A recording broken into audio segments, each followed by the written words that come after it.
number one for local news in Ottawa and the Valley. This is City News, now on 101.1 FM and 1310 AM. It's Wednesday, May 5th. Good morning. I'm Andrew Boyle. Right now in Ottawa and in Smiths Falls, it's 9 degrees, some scattered light rain or drizzle. Here's what's making news in Ottawa and the Valley. Ottawa's Mayor Jim Watson is rolling up his sleeve this hour for his first dose of COVID-19 vaccine. Here's City News reporter Alex Gouge. Mayor Watson says in a tweet that he called his pharmacy to remove himself off of a wait list after he secured an appointment at the Nepean Sportsplex mass vaccination site. This comes as University of Ottawa Associate Professor and Epidemiologist Dr. Rewat Deonandan tells City News there really is no such thing as a lesser vaccine. And what we don't want to do is cast aspersions on vaccines like AstraZeneca or Johnson & Johnson, which are doing extraordinary good around the world. He adds vaccine preference depends on current need and encourages anyone who needs a shot right away to get whatever type is offered first. Alex Gouge, City News. City News time, 9:01. If it's anything like yesterday with a community pop-up vaccination clinic, it is going to be busy in Ottawa South. The Southeast Ottawa Community Health Centre has one of these pop-ups taking place at the AMA Community Centre on Hunt Club. Now, this is for people 18 years of age and older, but only living in specific areas. Those are Ledbury, Herringate, Ridgemont, Greenboro East, Hunt Club Park, Hunt Club East, Western Community, and Emerald Woods Sawmill Creek. Addresses will be checked. Now, this pop-up is open right now until 7 o'clock tonight, but only 600 shots are available today. A similar pop-up will also take place on Friday. Some key developments this morning in the race to get shots into arms and keep COVID-19 variants at bay. A windfall of Moderna doses is set to arrive just as a rollout of the AstraZeneca shot has suffered a setback. The shipment of Moderna was not expected until next week in Canada, but it's already taken off from Europe, destined for a Canadian landing today. On that other issue, an Alberta woman in her 50s is the country's second reported death from a rare blood clot disorder linked to the AstraZeneca vaccine. That province's chief medical officer of health says the woman's death is tragic. Dr. Dina Hinshaw says it's important to remember the risk of dying or suffering other severe outcomes from COVID-19 are far greater than the risk associated with the drug. Alberta continues to battle the highest case rate of COVID-19 infections in all of North America. City News time, 9:02. India's foreign minister has pulled out of an in-person meeting at the Group of Seven gathering in London because of a possible exposure to COVID-19. Diplomats from the G7 group of wealthy nations, including Canada's Foreign Affairs Minister, Marc, are holding their first face-to-face gathering in a couple of years. Mary Alice Parks tells us the United States is going to continue as planned. Now, because of this possible exposure, what we know is the Indian foreign minister will not hold in-person meetings for the rest of his time while he's here in London. He will only join virtually. But the U.S. delegation says that Secretary Blinken and the rest of his team do plan to continue to do their in-person work as they had planned. Even though Secretary of State Blinken and 4 members of his staff had a bilateral meeting with the Indian delegation, including the Indian foreign minister, on Monday. Now, if you're thinking India is not a formal member of the G7, you're right, but they were invited along with 3 other countries as a guest for the talks on making COVID-19 vaccines available around the world. One person had to be rescued from a fire in a vacant 2-story home on Gladstone this morning. Ottawa fire crews receiving that call from an alarm company just before 7:30 this morning. Firefighters encountered heavy smoke coming from the building. When they arrived, a ladder was used to rescue someone from the 2nd floor, a man in his 40s treated by paramedics for smoke inhalation. A fire investigator has been called to determine the cause. I'm Andrew Boyle for News Anytime. Follow up online at ottawa.citynews.ca.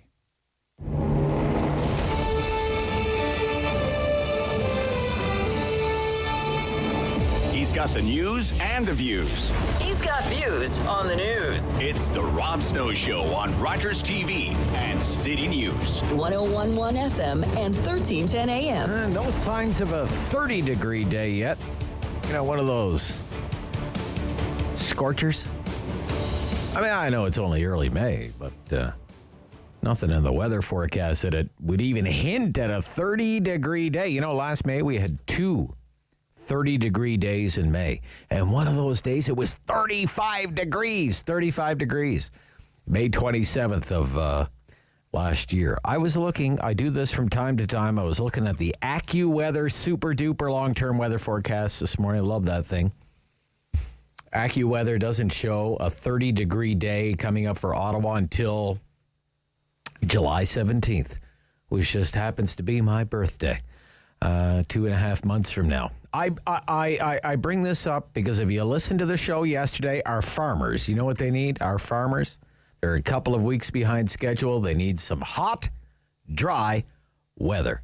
Now, good morning. Welcome to the Rob Snow Show on City News. Heck of a show on the way. David's done a heck of a job for us. We're flat out on news and opinion until noon. Coming up in just a few minutes' time, Cameron Love, CEO of the Ottawa Hospital.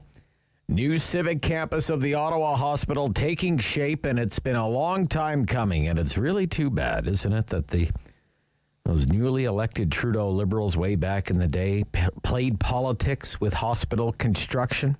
There was no need for that. Set the whole thing back by years. And I think we all know the new Civic is not going where it really should have gone in the first place. But nevertheless, there's no need to fight that old battle. It's a 6-year-old battle. We are where we are, and what we're going to do is hear from the CEO of the Ottawa Hospital this morning on where we're going to be in 7 or 8 years' time and what this campus is going to look like and how it's going to function and how it's going to coordinate care with the Ottawa Heart Institute and how the pandemic sent everyone back to the drawing board and what it means for the future of elder care in Ottawa. Brand new $2.5 billion hospital, central to healthcare delivery in the city for generations to come. And it's nice to talk about healthcare investment for a change instead of what we've been talking about lately when it comes to healthcare, which is a system that's on the verge of collapse. Then we're going to score your political fix. Two great political analysts on the show this morning. Kate Harrison from Summa. She's more on the right side of things. Cam Holmstrom from Bluesky. He's a left winger. And you know me, I'm fair and balanced. Okay? I'm just here to keep everyone in line. And, we're all waiting for the election call, right? Get on with it. For crying out loud. When is Trudeau going to pull the trigger and call the election? And if he does and when he does, think about it, okay? What is that election campaign going to look like? How do you do the federal election campaign with the pandemic on? And how do you reach out to voters all across the country with all of this going on? Or is it all going to be over by the time the election rolls around? Is the pandemic going to be over then? Are we really going to have a scenario with candidates going out door knocking and shaking hands and kissing babies? Is Mr. Trudeau going to fly from one end of the country to the other on his 2 campaign airplanes? Is he going to hop in a canoe this time, offer everyone free camping credits to go along with 2 billion trees? Just what will the next election campaign look like? Is it going to be entirely online? Will this be the social media election? If it's the social media election, who do you think that favors? The Liberals, right? They're the ones, they have all the influencers. And we're going to talk about Battleground Ontario and some of the curious things that have been going on. It's not that Doug Ford needs any help at looking bad, but Team Trudeau, they're doing their letter best to poke Doug Ford. You bet they are. Take, for example, one of the callers brought this up yesterday, okay? That the healthcare workers coming from Newfoundland, 9 of them. The Newfoundland 9, okay? God bless them. Toronto needs all the help it can get. And if Newfoundland can spare the Newfoundland 9, well, isn't that Confederation at work? But do you really have to fly them to Toronto in a Hercules C-130? Like 9 nurses? Okay. In a military-grade cargo aircraft? What are they, all driving Humvees? Like, what is going on here?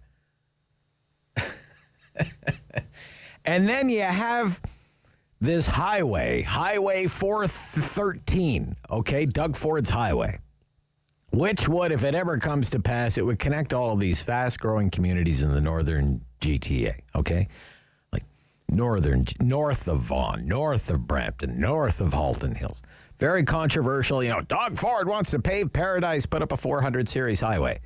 Not so fast now, says Team Trudeau.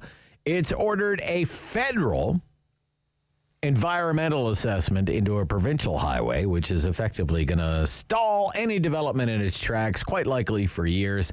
I mean, ladies and gentlemen, you and I both know they find one Blanding turtle, and that is it, okay, for Highway 413. It's done.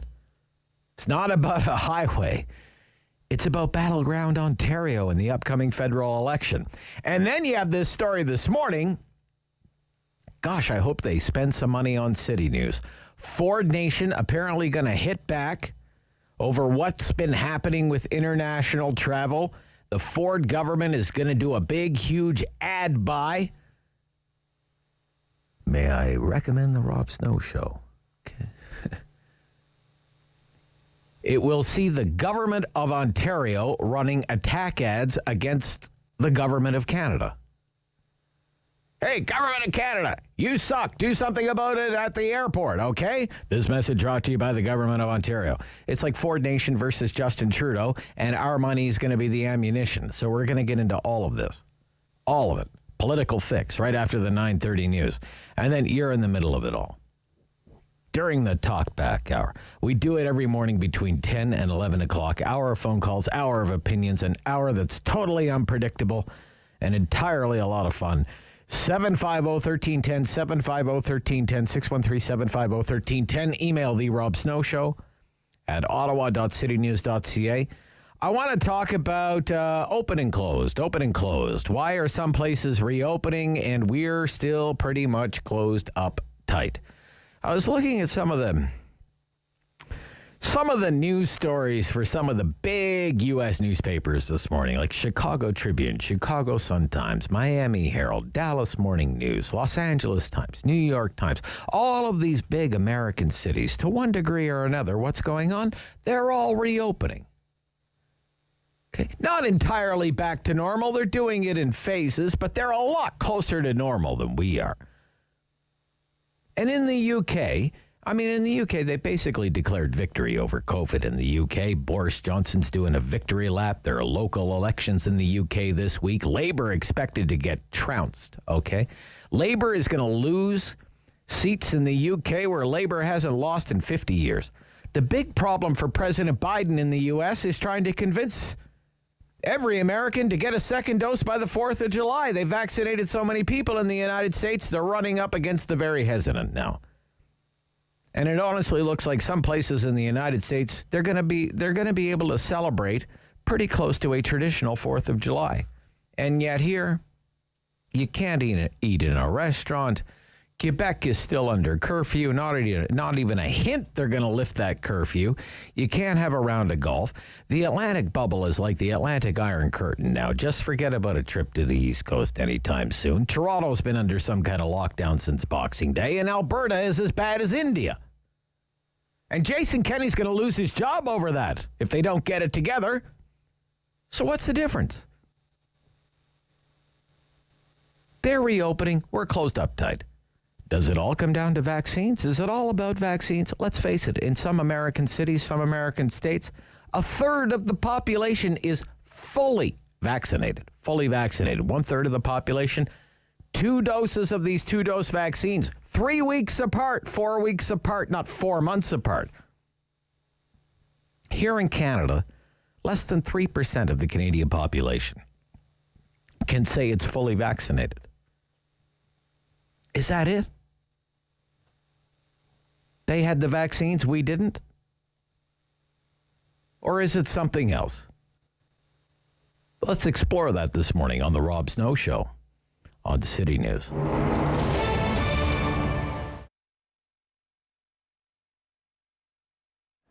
It started out with a small outdoor booth in what was called Artist Alley, which is actually the area just outside our store on William Street. Where for a couple of years we sold our jewelry directly on the street, and then we slowly evolved to having an indoor location in this building, 55 Barwood Market Square. We then moved to another location in Place de Ville, and then moved back down here on Dalhousie Street at Ear Gear in the 90s. and then back into this building again in 2000 as a collection. I do a collection of jewelry called Sherring that's mainly beaded work with a combination of semi-precious and vintage beads. And then she does a hat collection called Fanfreluche that's all cut and sewn hats in a variety of fabrics and for all of the seasons of the year. We've curated and sourced the artisans that we represent in a lot of different ways over the years since it's been, since 1985. Some people come to us since we're known, and other artisans that we represent might recommend that they come and see us. Some people we find at craft shows, or we see their work, somebody wears it in, and we go and track it down and bring it. And then some people, interestingly, are with us in one medium, and then sometimes they evolve to another. They're all Canadian and mainly local. With the roughly 50 people that we have, I'd say more than half of those are Ottawa-Gatineau, and then the rest are from other cities in Canada, Montreal, Toronto, Vancouver, etc. If you can afford it, go to a small business and spend some money. It's lovely when you come in and, give me a pep talk and tell me how much you love this place and you've been coming here for years. But if you can afford it, please spend some money too, because all the pep talks in the world are not going to pay my rent, which is still full rent even when we're closed. Then secondly, if you can't afford to spend money, follow the businesses that you want to support on social media. Go to their Instagram, go to their Facebook, follow their Twitter, and then retweet, share their Facebook page, like and comment. Because if you can't afford to, as many of us can't right now, to do extra expenditures, doing all of those little things like that will raise the visibility of those small businesses, and hopefully for them result in some online or curbside or other business for them.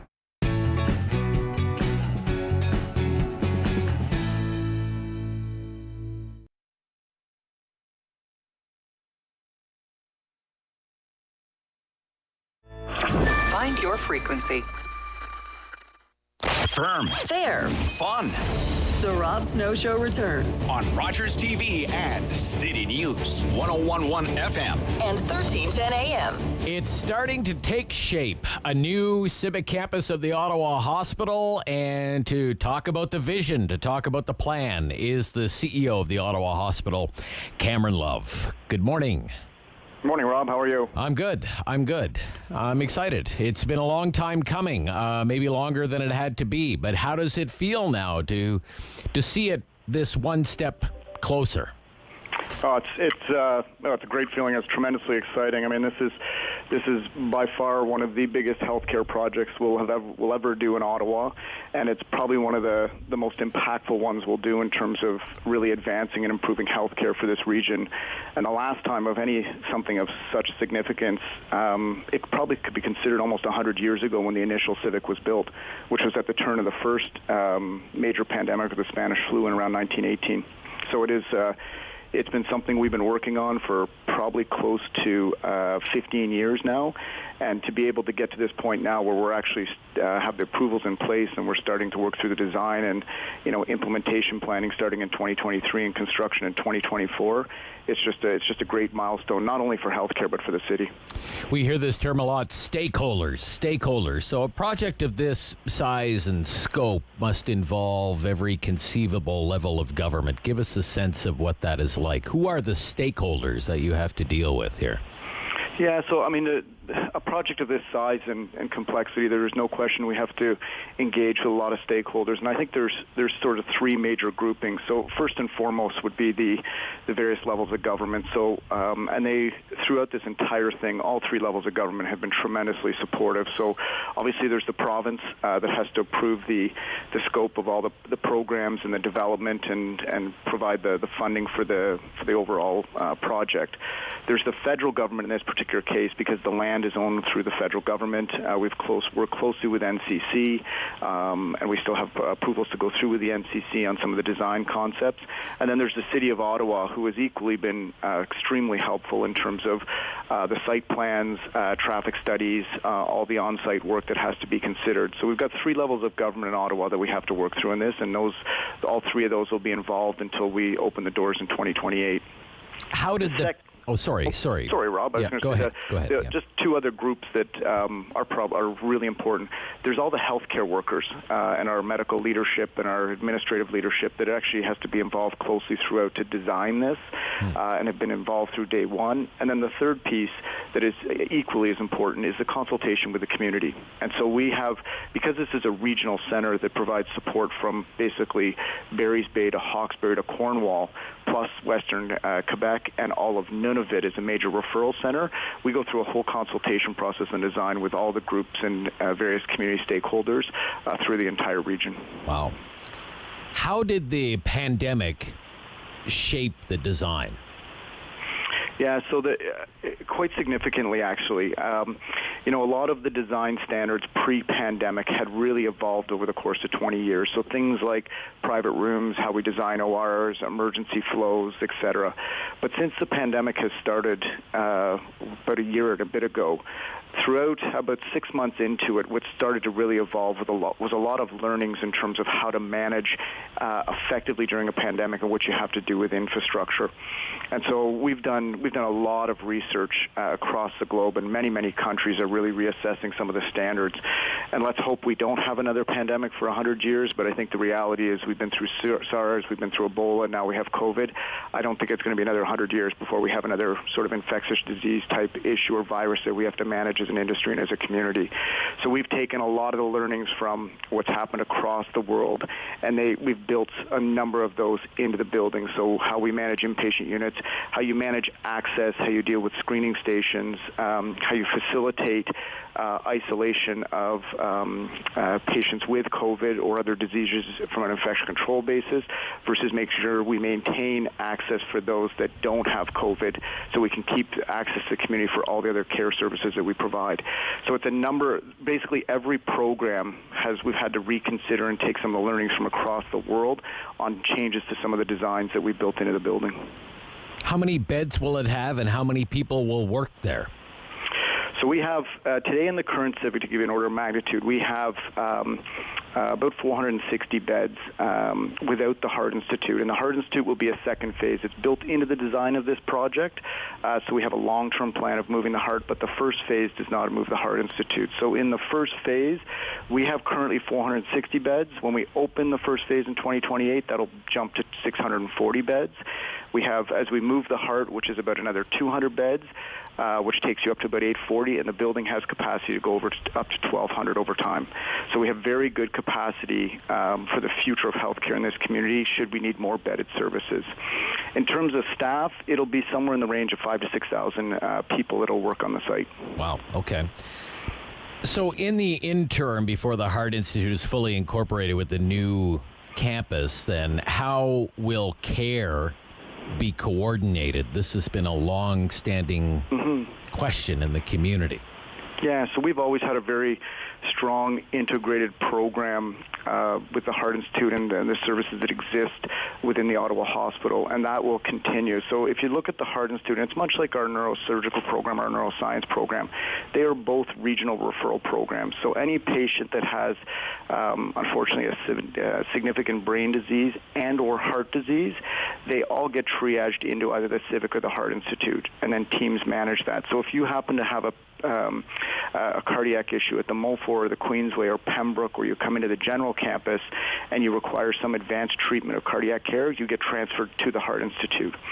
As we build the new Civic, those processes will still remain in place. So if you come into the new Civic like you come into the general and you need advanced cardiac treatment, whether it's a cath, you need access to the cath lab or cardiac surgery, you'd be transferred to the Heart Institute. So as part of this plan with the Heart Institute team and Dr. Massana, we've done a lot of work, and we will do a lot more work in making sure all those processes are seamless so that access to the cardiac center for the region as the major referral center remains intact, both from a process and a quality perspective. Okay. What are the challenges with transportation? How do you expect most people will get there? Do you expect them to drive there? Will there be parking garage on site? Give us a sense of that. Yeah, so great question. I think one of the complexities of hospital development, unlike any other building that gets built in a city infrastructure, is the number and types of modes of transportation that come to the hospital. So we have people that walk, we have people that bike, they take cars, motorcycles, taxis, paratransport, ambulance, police, fire, and helicopters. And so when you talk about modes of transportation, it is probably one of the most significant things we will undertake to make sure we have very good access to the organization from all those modes. But also we have to work very closely with the city in terms of its plans, in terms of both short, medium, and long term, in terms of how we're dealing with overall transportation, particularly with bus, light rail, and cars. And so as part of this, one of the real benefits to this site, which not a lot of hospitals have the benefit of across Canada or North America for that matter, is light rail will run right through the campus. Oh, okay. And so it is on the bottom portion of the campus where the light rail runs the Carlton line that's supposed to be joined and expanded as part of the city's plan. One of the benefits to that is particularly for staff and for families that want to visit. Obviously, patients that have severe illnesses are not going to take light rail, but the opportunity to utilize light rail to maximize access to the campus as a major mode of transportation is a key focus. And also on top of that, the orientation of the Civic moving down to the corner of Carling and Preston, we have an opportunity that Carling becomes a major spine for access. And so part of this is those transportation studies. How do we take and build the parking garage, which will have about 2,000 spaces to it, because you still need significant parking. A lot of people traveling from out of town, people that are traveling at night because it's open 24 hours a day. You still need proper access for parking, but it'll be embedded into the landscape, and so it's got very much an environmental component to it to make sure we embed it into the landscape of the farm. Okay. This is a nice segue because everyone wants everything to be green, especially when it comes to building design and building to so-called LEED standards. So give us a sense of that, say the low carbon element of this hospital. Yeah, so, the federal government's goal of net zero through Catherine McKenna, or Minister McKenna, is very much integrated into our planning. So the thought of carbon neutral is built into all of the infrastructure planning of this. And I think one of the real gems of this site, which is very different than almost every other major urban center, where a trauma center is always built in your major urban core, is not many centers have 1,000 acres of green space in the middle of their urban core. And so by the 50 acres that we're on, the opportunity to maximize the use of green space tied to a plan for carbon neutrality, plus the ability to leave all the trees and create this landscape that embeds between the farm, the arboretum, and the hospital to maintain green spaces, walking spaces, bike paths. So it has very much a focus around not only environmental stewardship, but wellness. And I think that's one of the real unique elements to the design of this campus versus any other major center you'll see across North America, whether it's Toronto, Montreal, Boston, Chicago, Detroit, that have major urban trauma centers. They tend to be very much smack dab in the middle of a downtown core, much like trying to put this on Spark Street. That's typically where you see these major trauma centers in major cities. The difference here is that we have a huge opportunity to really make this about an environmental friendly environment, but also focus very much on wellness and use those outdoor aspects, not only for patients or for families, but for patients that need access to light. They get outside during spring and summer. It makes a huge difference in terms of how we manage care and from a wellness perspective going forward. What's going to happen to the old building? Yeah, great question.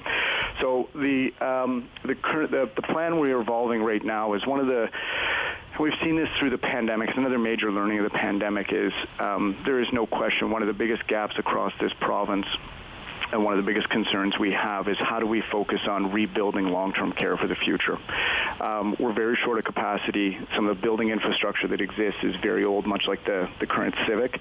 And so part of our plan that we have been working on is we're moving very much to creating integrated models of care and very much a population health mandate, which very simply means that not only will we focus on acute care, but we'll really focus on making sure the patients we discharge into other settings, they've got a seamless transition. And so part of the evolution of the existing Civic campus is to build it into a post-acute village, which basically means it has rehab care, long-term care, assisted living, community mental health. And so as we plan that out, our first phase, which we've had approved, is to build a long-term care center at the Riverside. We are now starting the planning to put that together over the next couple of years. So as the new Civic is built and the old moves to the new, we will tear down the existing Civic and start building the capacity that's needed for the future in terms of long-term care and rehab. And it gives us an opportunity to create a very integrated hub of care between our trauma center, post-acute care, and the Royal is just up the street. So you basically get a regional healthcare hub that supports a huge amount of care for this community down Carling Avenue. Okay. Healthcare is going to change a lot in the next 10 years in this city by the sounds of things, Cameron Love. It's very exciting for the community. Thank you so much for sharing the vision this morning. Thanks very much, Rob. Great to talk to you.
Number one for local news in Ottawa and the Valley.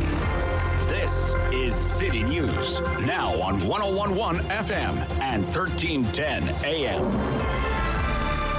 It's Wednesday, May 5th. Good morning. I'm Andrew Boyle. Right now, some light drizzle, 9 degrees in Ottawa, 10 degrees in Smiths Falls. And here's what's making news this hour. Flashing the V for victory sign after getting his first COVID-19 vaccine this morning. Ottawa Mayor Jim Watson smiled for the cameras. Watson said the first thing he did when he received word he was getting that vaccine at 9 this morning at Nepean Sportsplex was to phone his pharmacy and cancel the appointment he had made there.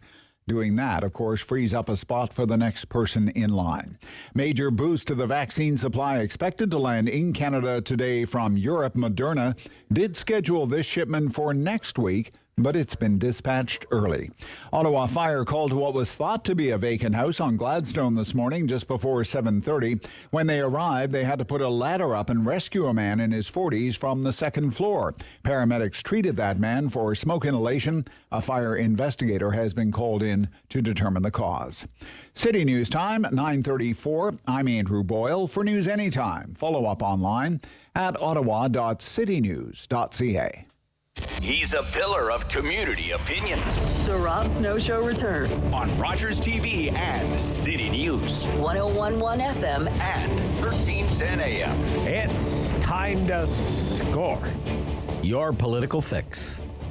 With Kate Harrison, Vice Chair, Summa Strategies. Good morning, Kate. Welcome back. Good morning to you, Rob. How are you? I'm good. How are you? I'm well. Glad to hear it. Glad to hear it. Cam Holmstrom, consultant, Bluesky Strategy Group. Good morning, Cameron. Welcome back. Glad to be back, Rob. Good to hear from you. Good to hear from you. So, let's start with some election speculation, but of a different variety. A pandemic election campaign. Okay, we're all waiting for the election call. What do you think the campaign would look like? Would it have political rallies? Would it have photo ops and speeches and whistle-stop tours and these kinds of things? Or would it be, do you think, a largely virtual affair? Kate, what do you think? It depends when the election happens, I think. You know, if Theresa Tam's advice is what the government decides to follow, and we can't even look at easing restrictions until there's a 75% vaccination rate, then yeah, I think we would be looking at a virtual campaign if it were held in the fall, because I think it would be a tall order to achieve that number by then. If it's the spring, it may look a bit more like a traditional campaign. Now, how willing people are to actually go out to rallies and be in those crowded spaces, I think human behavior might take a little bit longer to catch up even after vaccination. But I think that, you know, it really will mean, Rob, that the central campaign matters quite a bit.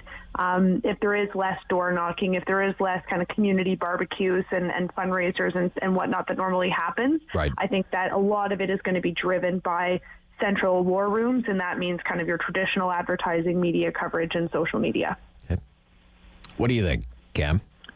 Well, honestly, I agree with Kate on this score, but I'll take it from a different approach, though. Right. When you think of all the logistical things you would do in a national campaign that just would not be on the table. Like, for example, are you going to bother to rent to charter a plane for 6 weeks if you can't fly, or if you can only fly a few times? Is that a good use of your money, or can you take that and pour it into digital advertising or television advertising instead?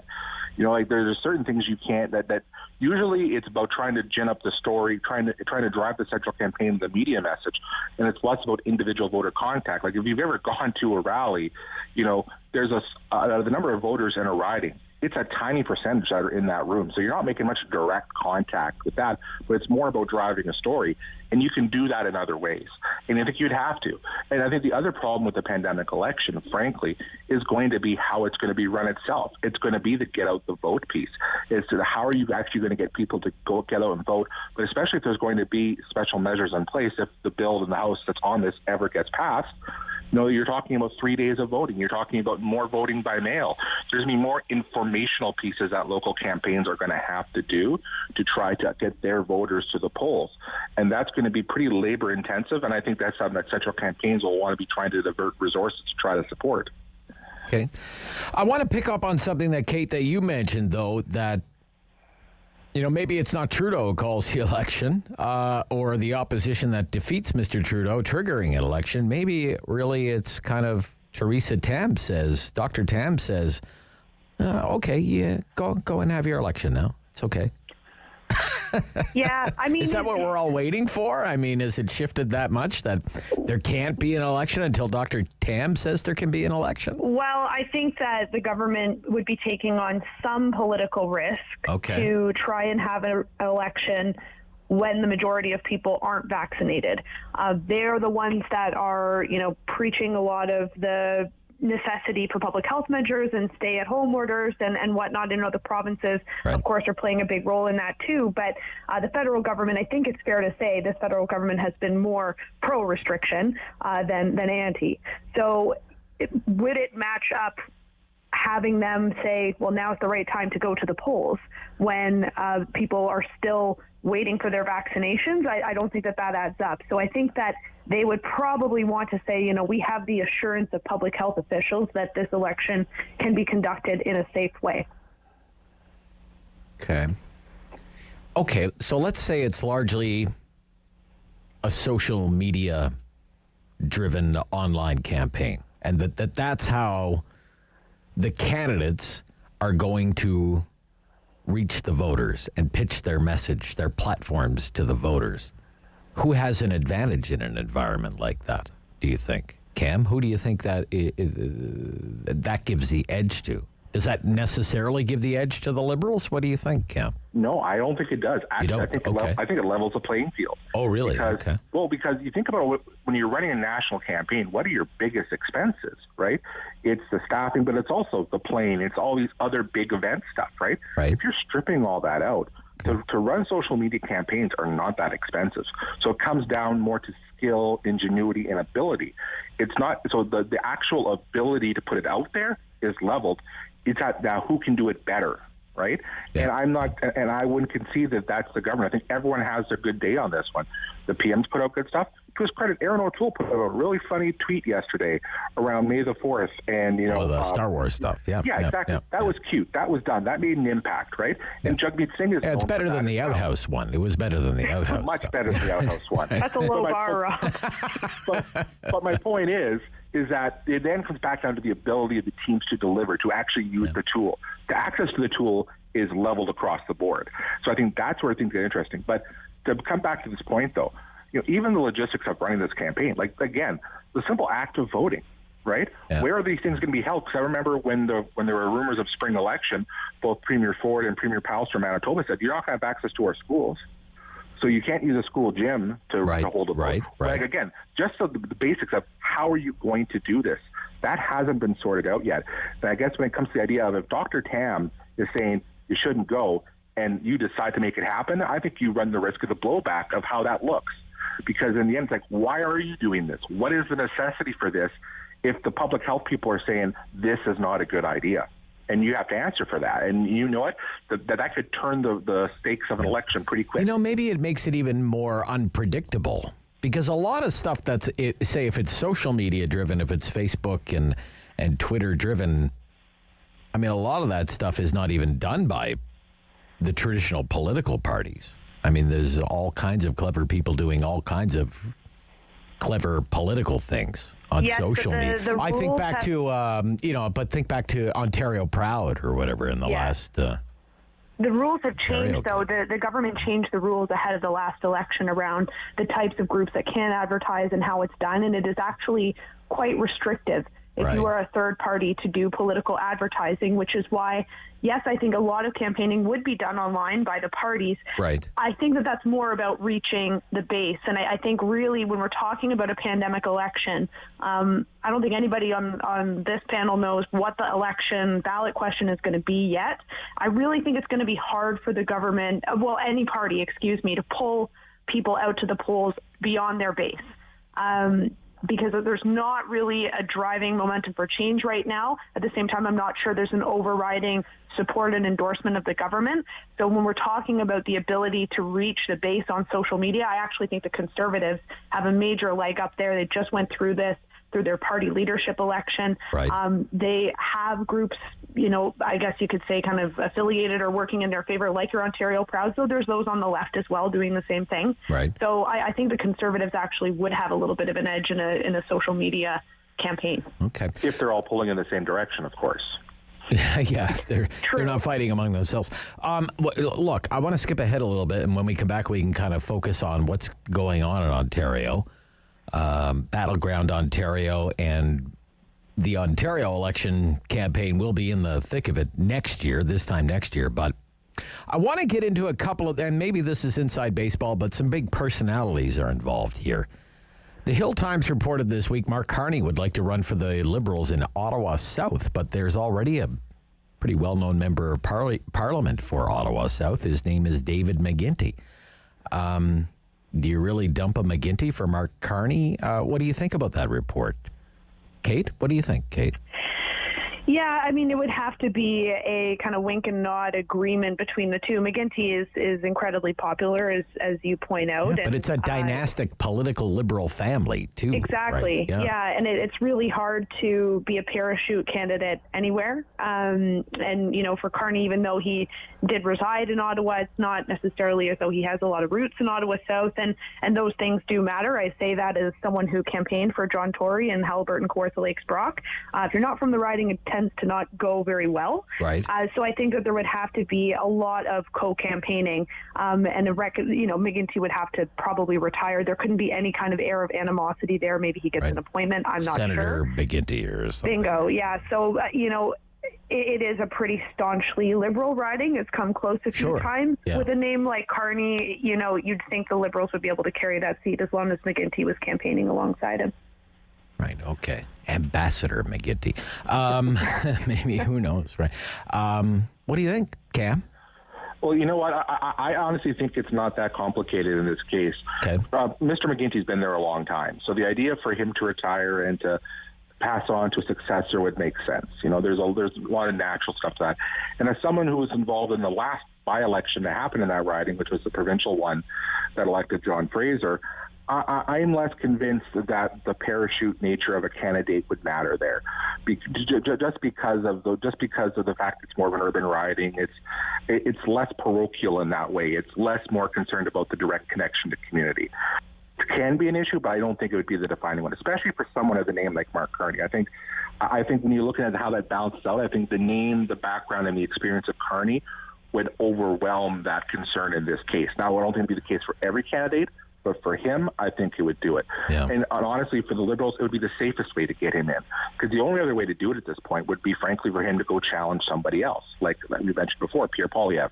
And there's no guarantees on that, right? This is a guarantee that he would more than likely get elected because, frankly, the other parties just aren't strong enough. They'd have to really put up a really strong fight and a lot of resources to go after that seat, a seat that's gone Liberal for the longest time. And I just don't see how it would flip, especially with Carney as a candidate. Okay, let's turn to the Conservative Party. Speaking of personality politics, why would the Milton Conservative Riding Association dump Lisa Raitt? It makes me think Aaron O'Toole is kind of needlessly alienating people who he doesn't need to be alienating. What do you think there, Cam? Why don't you take that one, Cam? You know what? When I saw this story came out and I wrote about it, it just blew my mind because I've seen this story play out so many times in so many other places. Some riding associations can have the biggest drag out fights over the smallest minuscule things and be extremely short-sighted in the process.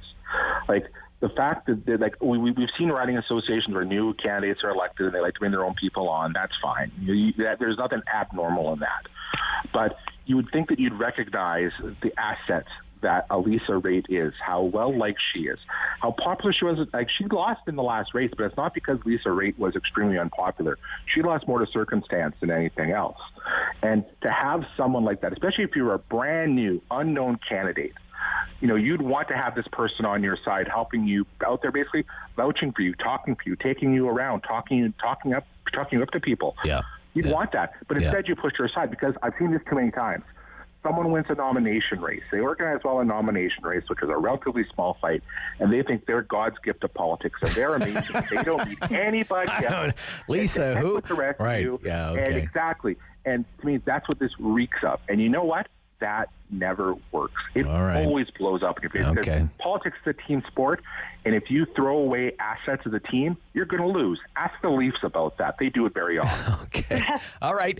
Kate, what do you think? Agree there for the most part, or what? I would say that this has a lot more to do with the local politics than it does about Aaron O'Toole or the party meddling in things. Yeah. That riding has changed a lot. The riding has changed so much that's why Lisa lost in 2019, I would say. Wasn't, to Cam's point, a virtue of her being unpopular, just the riding changed beneath her.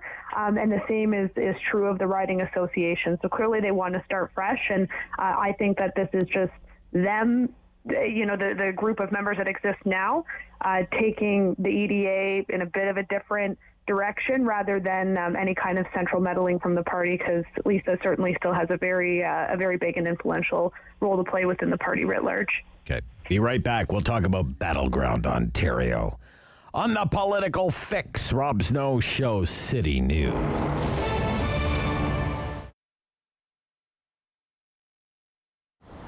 I wanted to give gifts to my volunteers, so I started making, I knew this is a skill I had, so I made chocolate that had a cultural based with a teaching, because culture here is not just a little part, it's the large part, it's the fundamental part of our organization. So then we started doing, just little programs, and we sell a few at a fair. And then we started getting contracts. People were starting to enjoy the chocolates, and started getting more and more contracts all across Canada. Then we decided to become a social enterprise, and we were able to create 2 jobs. And Val is one of our chocolatiers, very talented. We were able to help her with employment. We started just with a little bit in the kitchen, doing a little bit of chocolate together, and next thing, it's just kind of taken off. And it's great, because I love to be creative, and we get to create a lot and make up stuff, and it's just I just love it. It's just great that we get to make money back for Wabano, and it's helping me out, and we're helping just everybody out, Wabano and everything. We met a very socially conscious business owner being around town, and we decided to partner, because beans and chocolate, coffee and chocolate are sort of created the same way, and there's and they're very one origin bean, so it was a good pairing together. And it's been a fantastic partnership for both of us. I was fortunate enough to get introduced to Purat, the head of Wabano Fine Chocolates, through a local networking group. And I was completely intrigued by the social enterprise that she was running, and then I looked at what we were doing, trying to support local business and supporting local communities, and it was a perfect match, and it's been fantastic ever since. We make every batch by hand. We temper it by hand to get to the consistency it needs to be to make a good chocolate. And one of the best, also wonderful things we did, we've connected with Ed, with being around town, and our coffee bars have been amazing hit. So we're really excited about the connection with our coffee.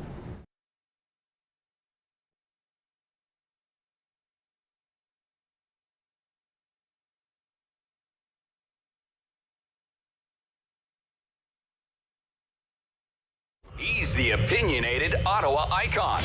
The Rob Snow Show returns On Rogers TV and City News. 101.1 FM and 1310 AM. Your Political Fix Part 2.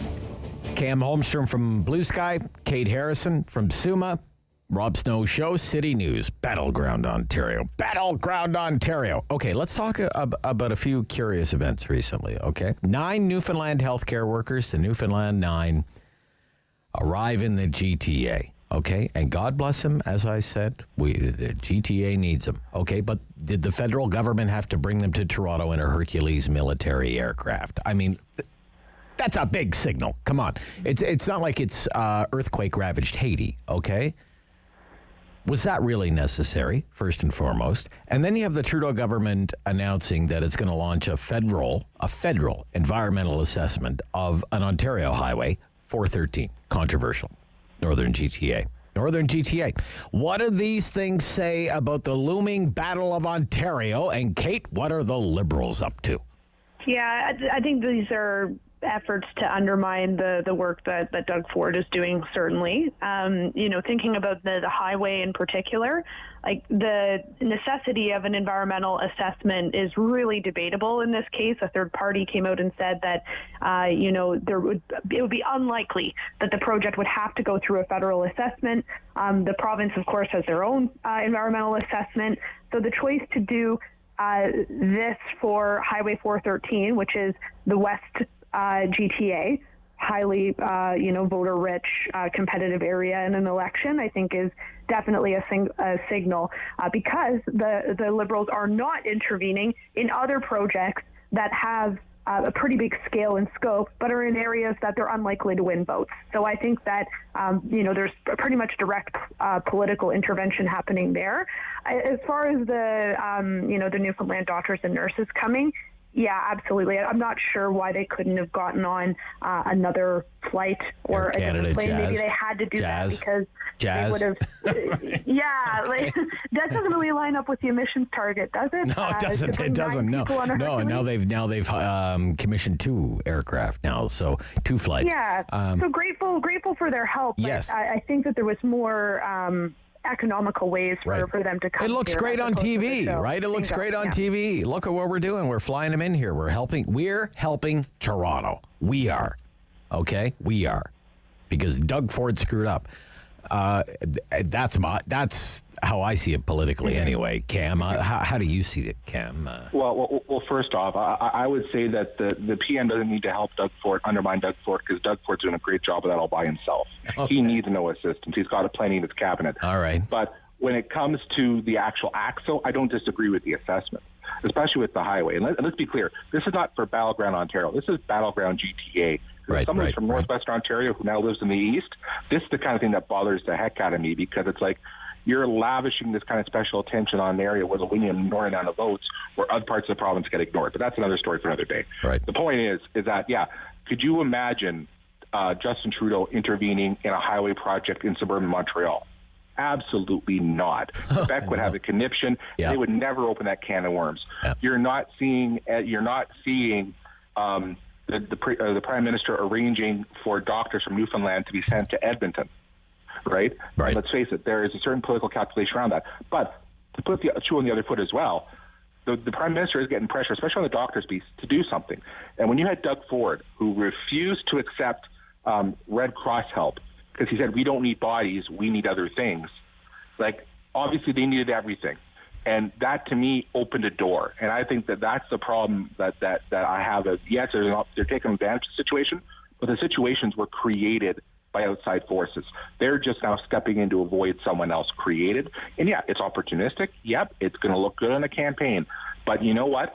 The fact is the help is still needed. So I can't sit here and be mad at him for sending doctors, even if he has some ulterior motive that might gain him a vote down the road. The fact is the doctors are still needed, and the help is still needed. And the province was saying, nah, no thanks.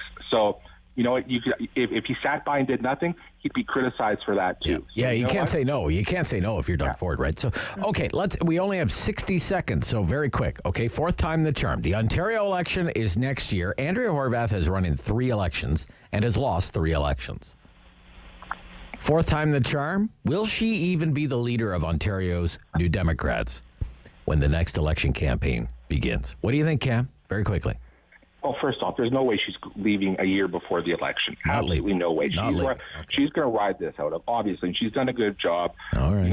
And the question is going to be, what are the dynamics when they get there? And you know what? Let's face it, that's going to be a moving target. The numbers have been fluctuating up and down. I think it's going to be a very competitive race in 2022 when that time comes. Right. I'm not willing to take it off the table. You know what? I like where they're coming from. They've got zero debt. They've got money in the bank. They've got a year to fundraise. They're nominating candidates. It's going to be the best organized NDP campaign you've seen in Ontario since 1990. All right. Let's hear from Kate. She's not going anywhere, Cam. Kate, what do you think? I think if the party wanted to do well in the next election, they should find a way to have her leave. She should get an appointment somewhere. She probably needed one 2 elections ago. I can't think of another political leader that hung around for as long, by their fingernails and managed to climb their way up and seize victory. I think that they're a bit of a sinking ship the longer Horvath's around. Del Duca's constantly clipped for opposition voice. I don't think the NDP has managed to make any inroads in Ontario as much as Doug Ford has screwed some things up along the way. So I think if they were wise, they would try to replace her with some fresh blood before the next election. A sinking ship. My goodness gracious. Okay, that's it. Political Fix this week. Thanks to both of you. Stay well. Thanks, Rob. Bye-bye. Rob Snow Show, Political Fix, City News.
This is City News. CIWW 1310 AM in Ottawa. And CJET 1011 FM in Smiths Falls and the Valley. Number one for local news in Ottawa and the Valley. This is City News. Now on 1011 FM and 1310 AM. It's Wednesday, May 5th. Good morning. I'm Andrew Boyle. Right now in Ottawa, 9 degrees, 10 degrees in Smiths Falls, and here's what's making news in Ottawa and the Valley. With a V for victory and a smile, Ottawa Mayor Jim Watson got his first COVID vaccine this morning.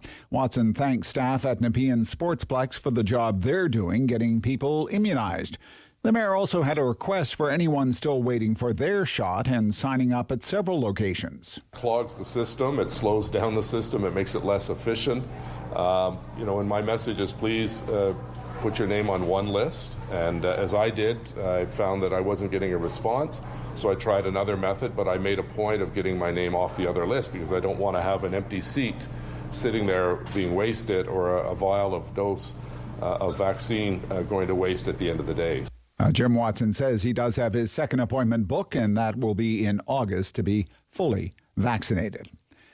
City News time 10:02, and now your forecast with meteorologist Jill Taylor. Some showers or drizzle at times. A wind will pick up out of the west-northwest. We'll eventually get into some clearing. The high 13.4 for the low, and tomorrow mainly sunny, breezy 14. For today, the high 13. And right now 9 degrees in Ottawa. It's 10 degrees in Smiths Falls.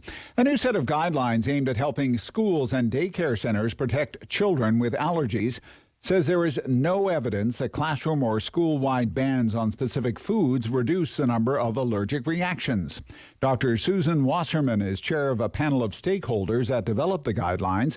She says while peanut-free or dairy-free classrooms can make it harder for children to learn how to manage their allergies, schools are already doing things right. In many ways, these guidelines support a lot of the practices that have been going on in schools for a long time. Identifying children at risk, providing them with an anaphylaxis action plan, teaching teachers and all school personnel to recognize allergic reactions and to act appropriately, good hygienic practices such as hand washing. Now, the panel is also recommending schools maintain a supply of epinephrine auto-injectors for children to use. Anger and frustration boiling over among families of victims of Mexico City's subway collapse. They're preparing to bury 24 people who died. More than 70 others were injured. Authorities say a preliminary review suggests a failure in the horizontal support beam caused the overpass to collapse. That was on Monday night. Now, reporter Marcus Moore says investigators are also looking into whether an earthquake from 4 years ago might have played a part. There have been concerns about L12's infrastructure for quite some time, and it underwent work after an earthquake in 2017 here. But a government official says it is too early to speculate or make accusations surrounding this deadly collapse, as crews are just beginning the investigation. Authorities are expected to present a preliminary report coming up on Friday. And former American President Donald Trump will not be returning to Facebook, at least for now. The social network's quasi-independent oversight board has voted to uphold his ban from the platform after his account was suspended 4 months ago for inciting violence that led to the deadly January 6th Capitol riot in Washington. I'm Andrew Boyle for News Anytime. Follow up online at ottawa.citynews.ca. Talk back. Hello. On the Rob Snow Show.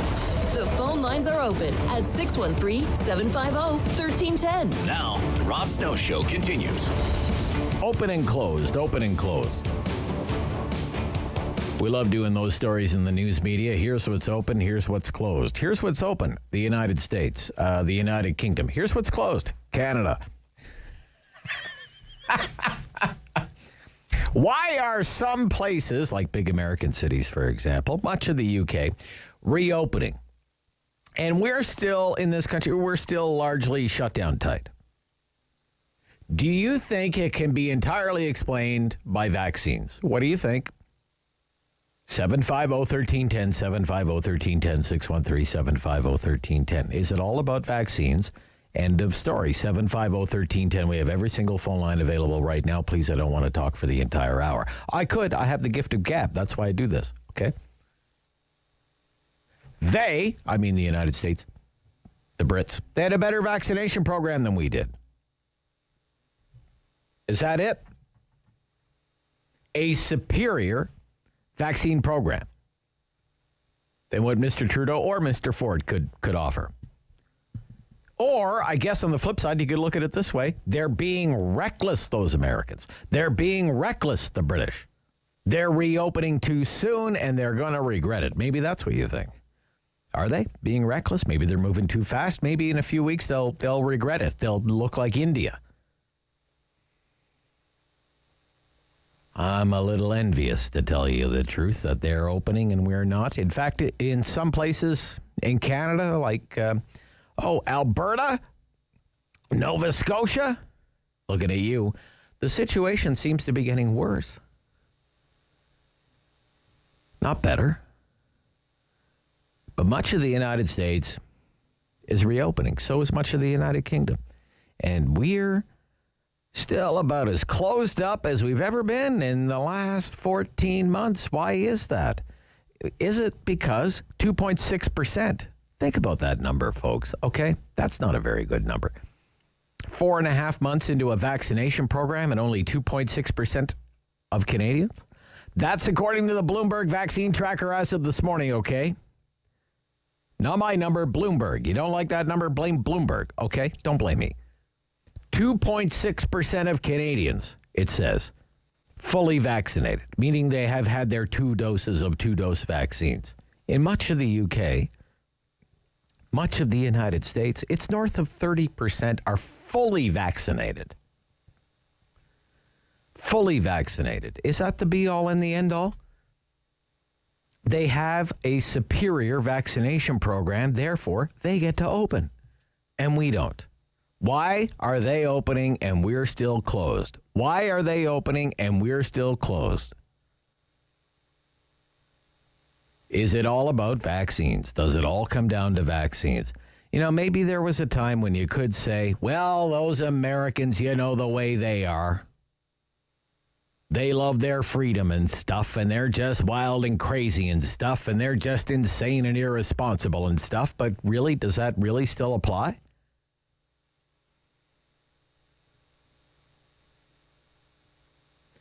Or, where things are reopening, is it because they had a superior vaccination program than we have had? 750-1310, 750-1310. Look, I'm not saying that 2020 wasn't brutal for the United States. It was. They didn't handle it very well in the early going, much of 2020. But wouldn't you want to trade places with them now? Okay. Same with the UK. Wasn't very good for a while. Wouldn't you want to trade places with them now? What prompted this is, I was looking at some news sites this morning from some of the big American cities and some cities in the UK. Because I'll be honest with you, I'm getting anxious, I'm impatient, and I'm kind of jealous. I see news stories about drinking beer on patios. I want to be one of those people who can go drink beer on a patio. I want to sit in a restaurant on a Saturday morning at 10:30 and have Eggs Benedict. Like I used to. I miss it. And it's hard not to be jealous or envious when you see other places opening up again, and we're still, we're pretty much shut down. We still have the Ottawa police patrolling bridges between Ottawa and Gatineau. Gatineau's still living under a curfew. Gatineau, don't leave the house after 8 o'clock. It is against the law. It's against the law, still. Toronto, our friends in Toronto have been under some kind of lockdown, one form or another, since Boxing Day. And now it's May, for crying out loud. Alberta closing down even more. Nova Scotia went from almost no cases to it just, boom, took right off. So it's easy to be envious when you look at other places and you think, gosh, I wish that was us. Is it all about vaccines? For example, I log on to the website for the Dallas Morning News. I Googled Dallas Morning News. Okay, Dallas, big American city, right? Dallas County has a population of 2.6 million people. Dallas County, 2.6 million population, had 170 cases yesterday in Dallas County. Google says Toronto's population is 2.9 million. Toronto had 930 cases yesterday. Population in Peel, 1.3 million, 653 cases. Dallas County, 170 cases yesterday. York Region, like northern GTA, Markham area, 275 cases yesterday, population of 1 million people. Dallas County, 2.6 million, 170 cases. The Los Angeles Times reports this morning that L.A. County, population 10 million, is now set for, quote, a major reopening. L.A. County is the most populous county in all of the United States. And the L.A. Times this morning reports, quote, this time feels different. A swath of businesses and venues, including gyms, movie theaters, amusement parks, stadiums, and museums can operate at higher capacity starting later this week. Some of the last indoor spaces that had yet to be cleared for reopening, including bars, saunas, steam rooms, will be able to do so. David, we can go to the steam room.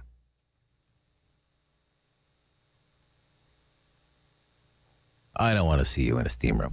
No, please. No, don't do that. I know we can, but do we have to? No, Come on. we don't have to. Okay. But they do want us to travel to California, okay? They don't even recommend travel to Gatineau from Ottawa, for crying out loud. You're not even allowed to go to Gatineau Park. At the worst point in the pandemic, occupancy in Los Angeles hotels fell below 20%. The figure is already topped 50%, is on track to approach 70%. The LA Tourism and Convention Board has begun running ads with the message, "Start your comeback. Start your comeback," in 20 national media markets. End quote. End quote. Why are they able to do that and we're not? What's going on there? Okay. Chicago Sun-Times reports for Chicago, Illinois. It's not a full reopening. They're at what's known as the bridge phase. According to the governor and the city's mayor, which is the second to last stage before the full reopening, 1/3 of the state's residents are fully vaccinated. I would remind you the same number in this country is 2.6%. The Chicago Tribune reports the city hopes to be fully open and back to normal by the 4th of July. But as of next week, indoor dining, 75% capacity. Salons, barbershops, 60% capacity. Retail other services, 60% capacity. Festivals, general admission. Outdoor spectator events, 30 people per 1,000 square feet. They're actually going to have festivals. General admission outdoor spectator events. They're going to have flea markets and farmers markets, 15 people per 1,000 square feet. Not virtual farmers markets and virtual flea markets. Real flea markets. Conventions and conferences. Do you understand what a huge business this is in Ottawa? Conventions, conferences. Chicago, 60% capacity. And on it goes like that. Not quite back to normal, but they're getting there. They're getting there. Right? What's going on? They're there. We're here, stuck in a lockdown. The Rob Snow Show on City News.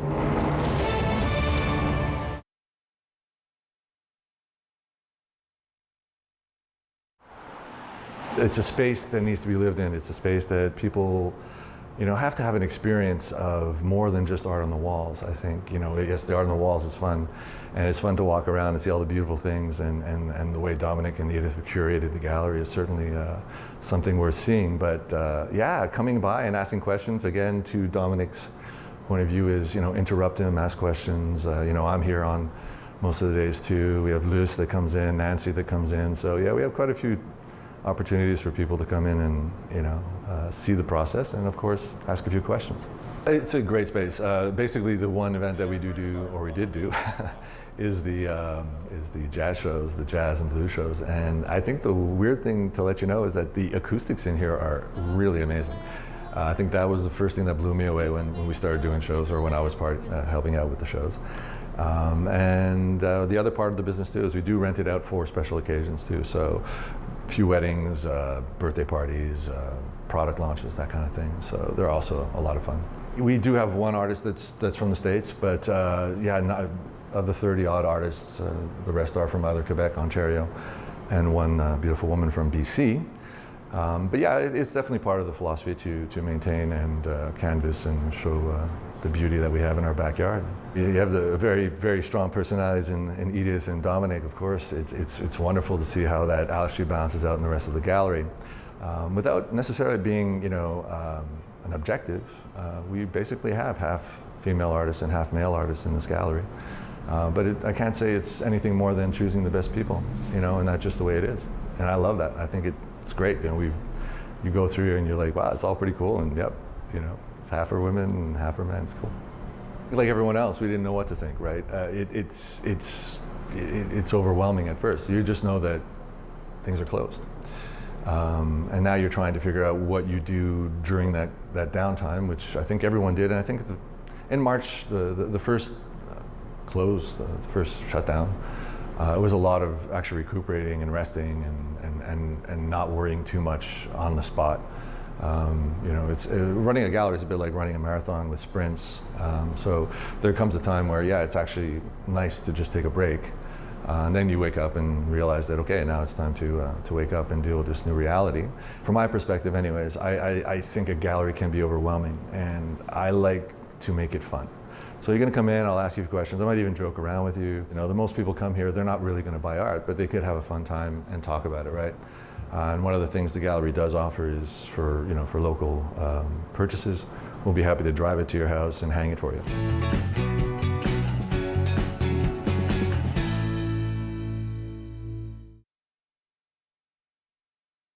Time to talk back. On the Rob Snow Show. Have your say and call now. 613-750-1310. Let's get to the phones on the Talk Back Hour. Line 1 is Bill in Ottawa. Good morning, Bill. Good morning, Rob. Why are they open and we're still closed, Bill? Well, I think it's our political leadership is just so incompetent that you look at Wuhan, where this all began, they lifted their lockdown on April the 8th. April the 8th, okay. Yeah. China is completely out of lockdown. Oh, the Chinese economy is roaring right now. Yeah. So, yeah. They're back to normal. Yeah. And you got to figure, if they could do that there, why can't they do some of that here? Well, I mean, let's face it, the state has an incredible power over people, though, in that country, right? I mean, do you think in China people would be doing what some people are doing in northern Alberta, rural Alberta, for example? They're not having protest rodeos in small town China, right, Bill? Fair enough. People do cooperate with the lockdown, though. Yeah. It's cooperate or we'll make you disappear is a pretty good incentive to cooperate, I guess, right? So, I agree with you. That's true. But at least it's if they get something right, we've got to learn from it. Yes, but what role do you think vaccinations played? I mean, in much of these big American cities, and I mean, these are big American cities I'm talking about, Chicago, Dallas, right? Los Angeles. More than 30% of the population has had not just one dose, Bill, but two doses of vaccine. There you go. I do think that was an obvious need, vaccination, and had we handled that better, we'd be in better shape. Okay. Thank you, Bill. Thank you. Great points this morning, sir. Always a pleasure to take your call at 750-1310. And I have a line for you this morning on the Talkback Hour.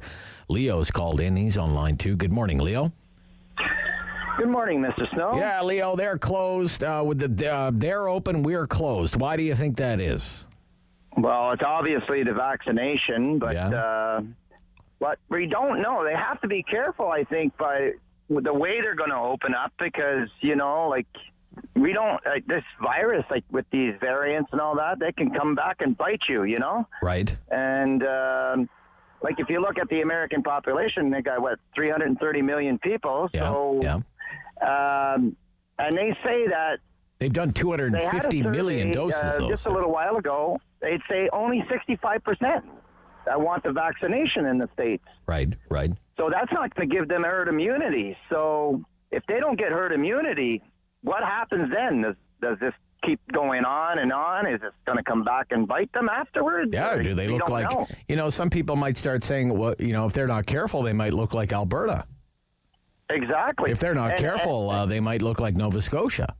And if they look at the statistics between the States and Canada, there's 79% that are willing to take the shot here. Right.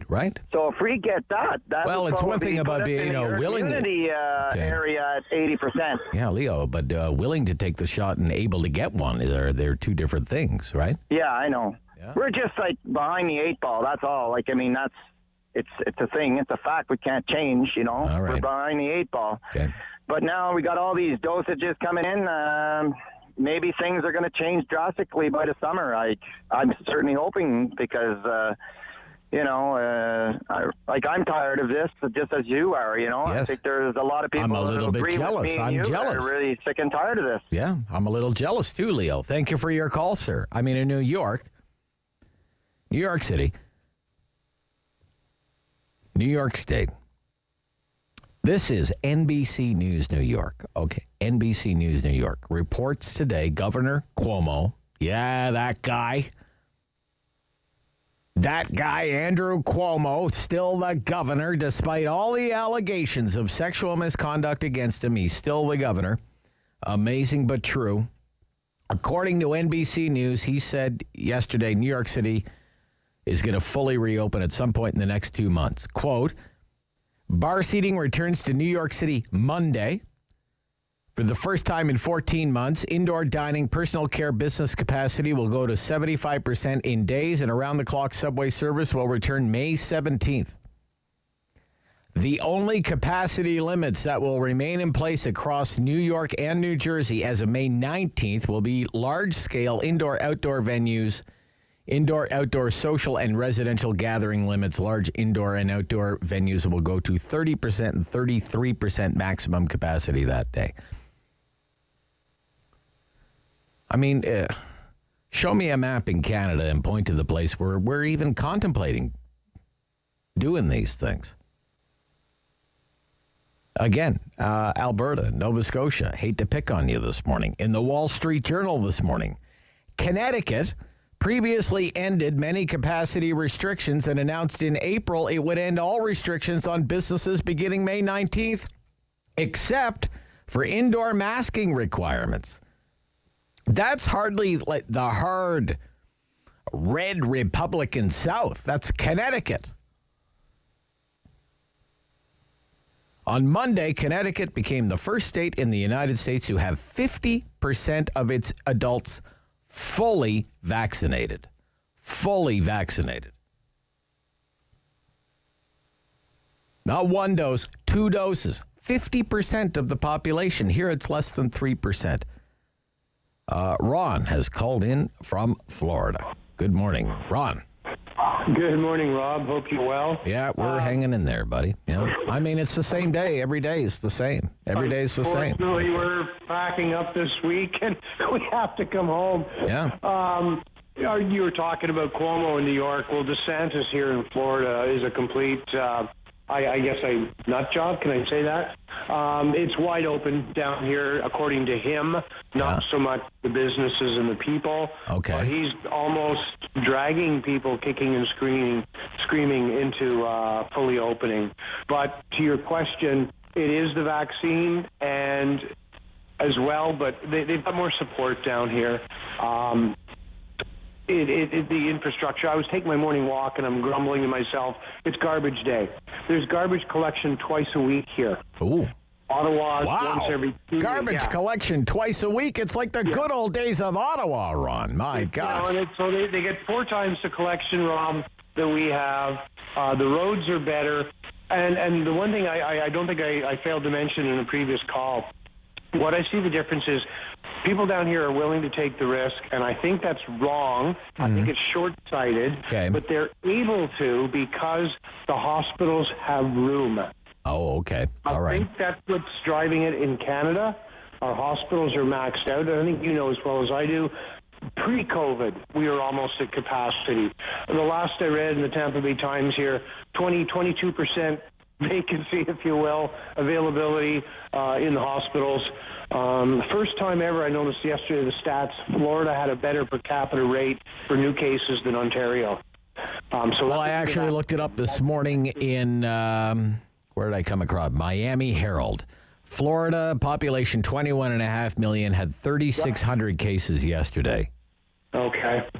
I'm doing New York Times. I'm seeing a slightly lower, but, you know, in the 3,000s. Yeah. And, so that was the first about the time same I as recall. Ontario. Yeah. You know, first time I saw them better than us per capita. But anyway, it's the capability down here. I guess they're much more into freedom. Canada's more, I see both sides. Compliant, if you will, I guess, right? The gentleman that referenced China, and my back went up when I first heard it, and you countered nicely.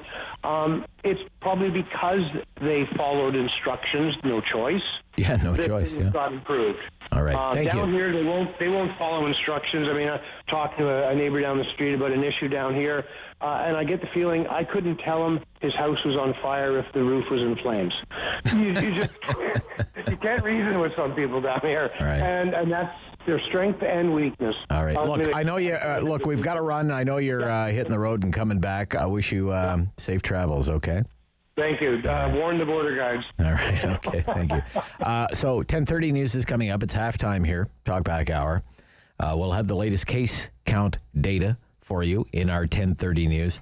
And then I hope to hear from you. We're talking about open close. So many places are open, and I'm jealous because we're all closed down. This is the Rob Snow Show on City News.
Number one for local news in Ottawa and the Valley. This is City News, now on 101.1 FM and 1310 AM.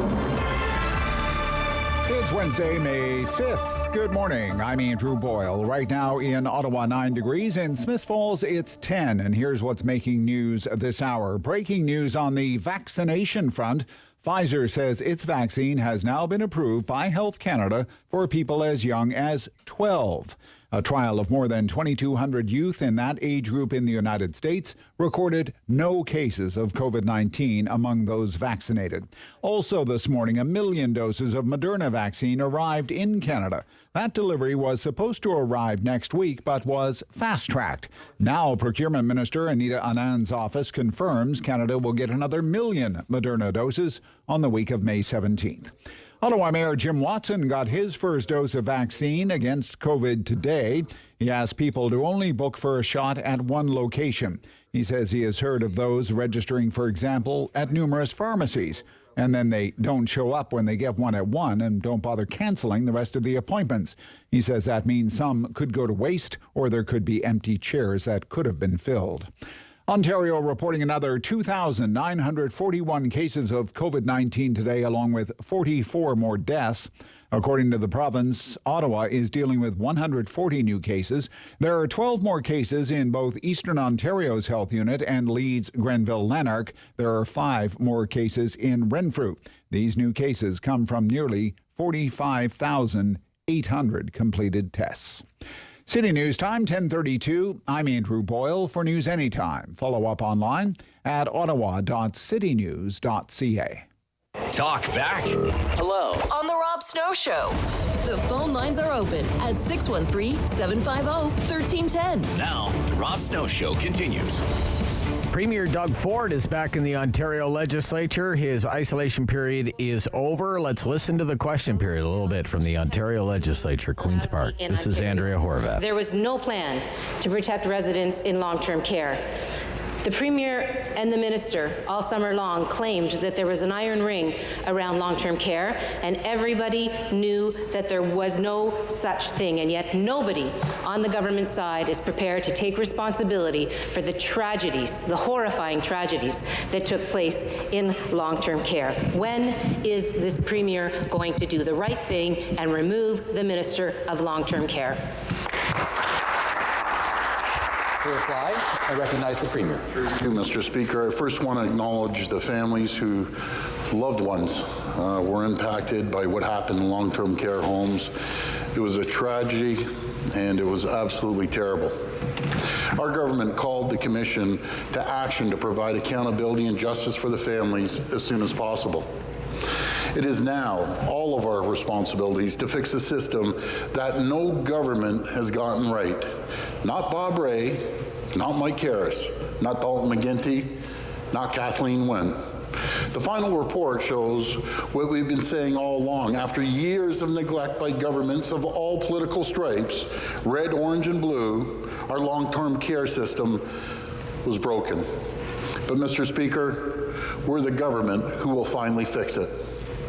According to the Commission report, I'll quote, many of the challenges that had festered in long-term care sector for decades, chronic underfunding, severe staffing shortages, outdated infrastructure, and poor oversight contributed to deadly consequences for Ontario's most vulnerable citizens during this pandemic. The supplementary question. Well, Speaker, part of the Premier's problem is nobody has taken accountability for what happened in long-term care through the first and second waves. And there's no denying that decades of Mike Harris and Dalton McGuinty and Kathleen Wynne and Stephen Del Duca were a big part of the mess in long-term care. But this government has to take some responsibility for the cuts that it made. In 2018, canceling the comprehensive inspections. In 2019, cutting funding for long-term care and for public health. No single home has lost a license. There has been no minister that has lost their job. There have been literally no consequences for the horrors that families lived through COVID-19 in long-term care. Why does this Premier continue to protect his minister instead of showing families that someone will step up and take responsibility? The Premier needs to do that by removing the Minister of Long-Term Care from her portfolio. The Premier. Well, through you, Mr. Speaker, I have full confidence in my minister. She's done more as a doctor to serve those most in need than anyone in this chamber. Anyone, bar none, for 30 years.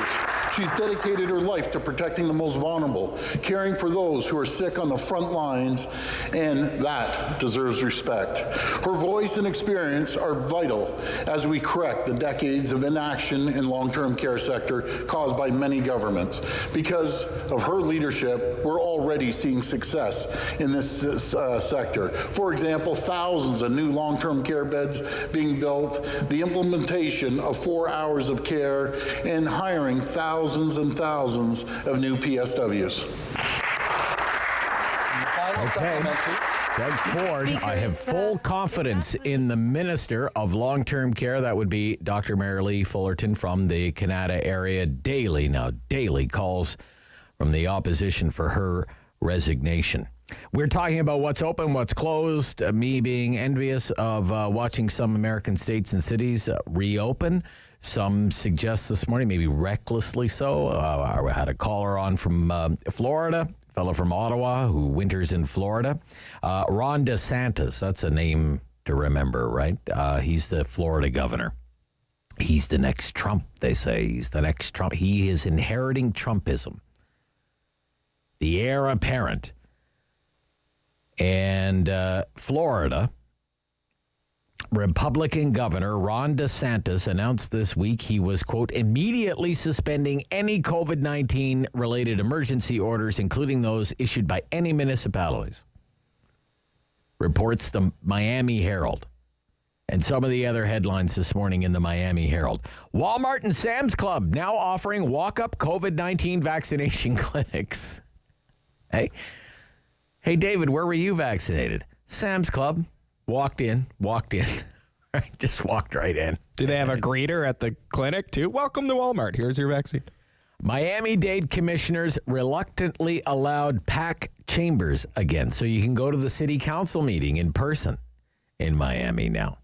You can get vaccinated at the Miami International Airport. Quote, Miami International Airport offering COVID-19 vaccinations to Florida passengers and employees. Florida population 21.5 million, 30% fully vaccinated. Fully vaccinated. And they've been open for a while. They're open, we're closed. Is it all about vaccines? Joanne in Orleans, thank you for calling. You're on the air.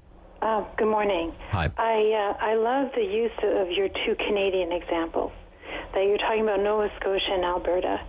Because Nova Scotia, we had the bubble and full compliance. So you never read stories about people who were sort of protesting or resistant to the Atlantic bubble.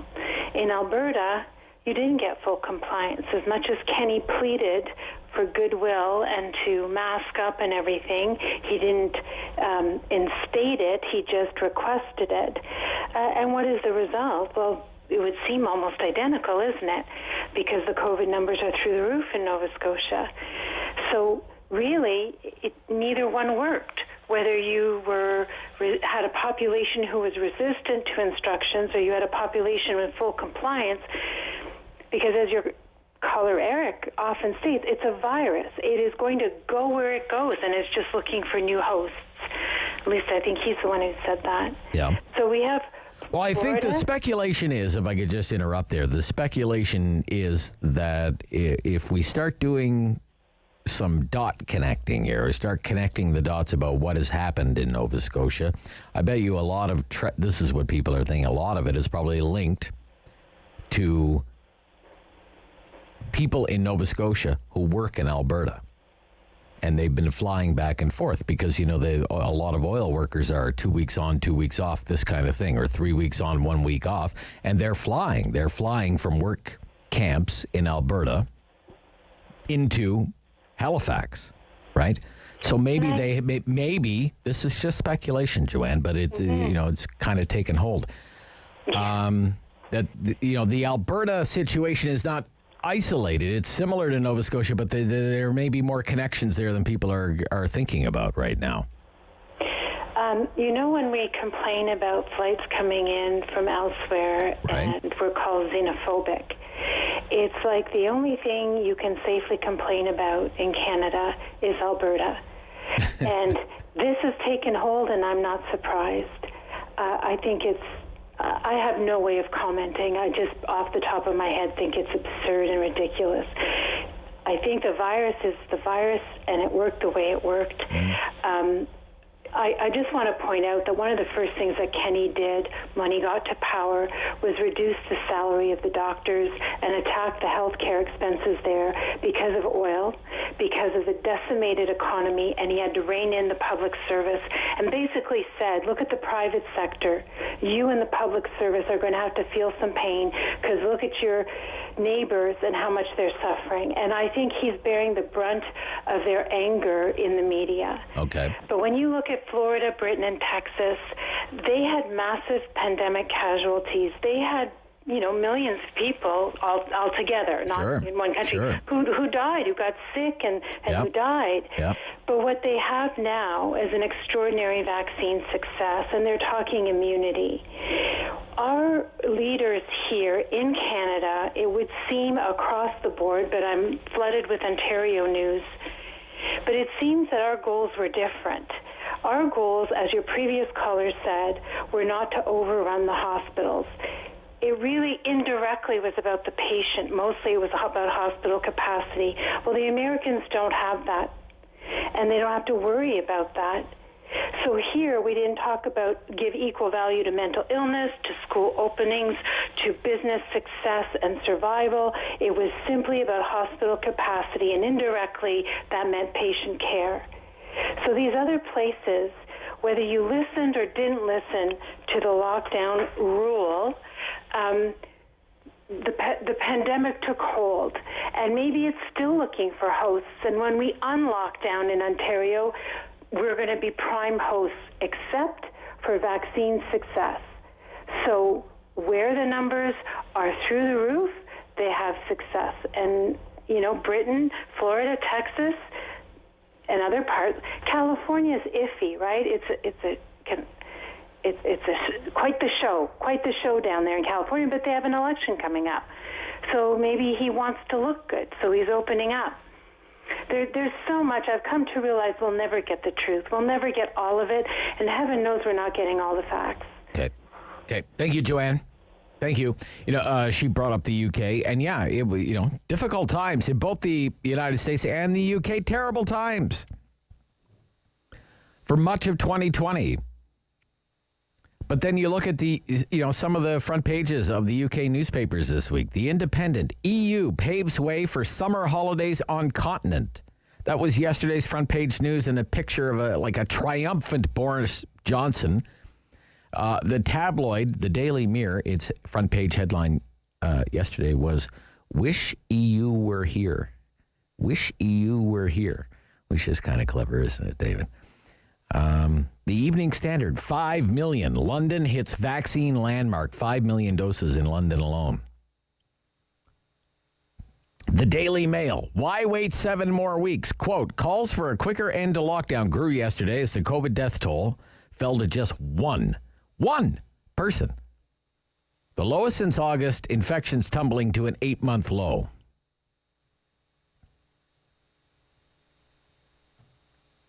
They don't even want to wait 7 weeks, right? So, I don't know. But the theme is, we're coming out the other side of this.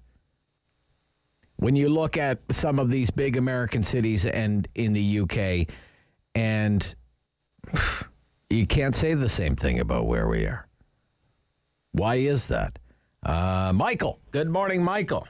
How you doing, Rob? Oh, my God. There's a blast from the past right there. Yeah. I just come up from the beach. I had a hard day. Came up from the beach. Tough my favorite life. Little fishing hole. And good for you. got a 10-pound lobster. I had to drag it up the road. Right. Yeah, times are tough down here. Yes, it sounds like it. It sounds like it. Listen, Rob, you know what we're paying the price for now? What's that? Failed government policies by federal, Liberal and Tory governments that allowed them to strip this country of our own ability to produce our own vaccines and everything, and they done it in the name of free trade. I was just listening to your clip from your legislature there, Ontario's answer to Abraham Lincoln, Rob Ford. Doug Ford, yeah. That's what's wrong. Maybe there's got to be a die-off in this country so people will finally wake up and start changing their vote and vote for something different rather than voting Liberal Tory, same old story. All right. Okay, it's gotta Michael. Happen. Thank you. Okay, whatever. 10:45. Somebody checking in from Cape Breton Island. There you go. Rob Snow Show on City News.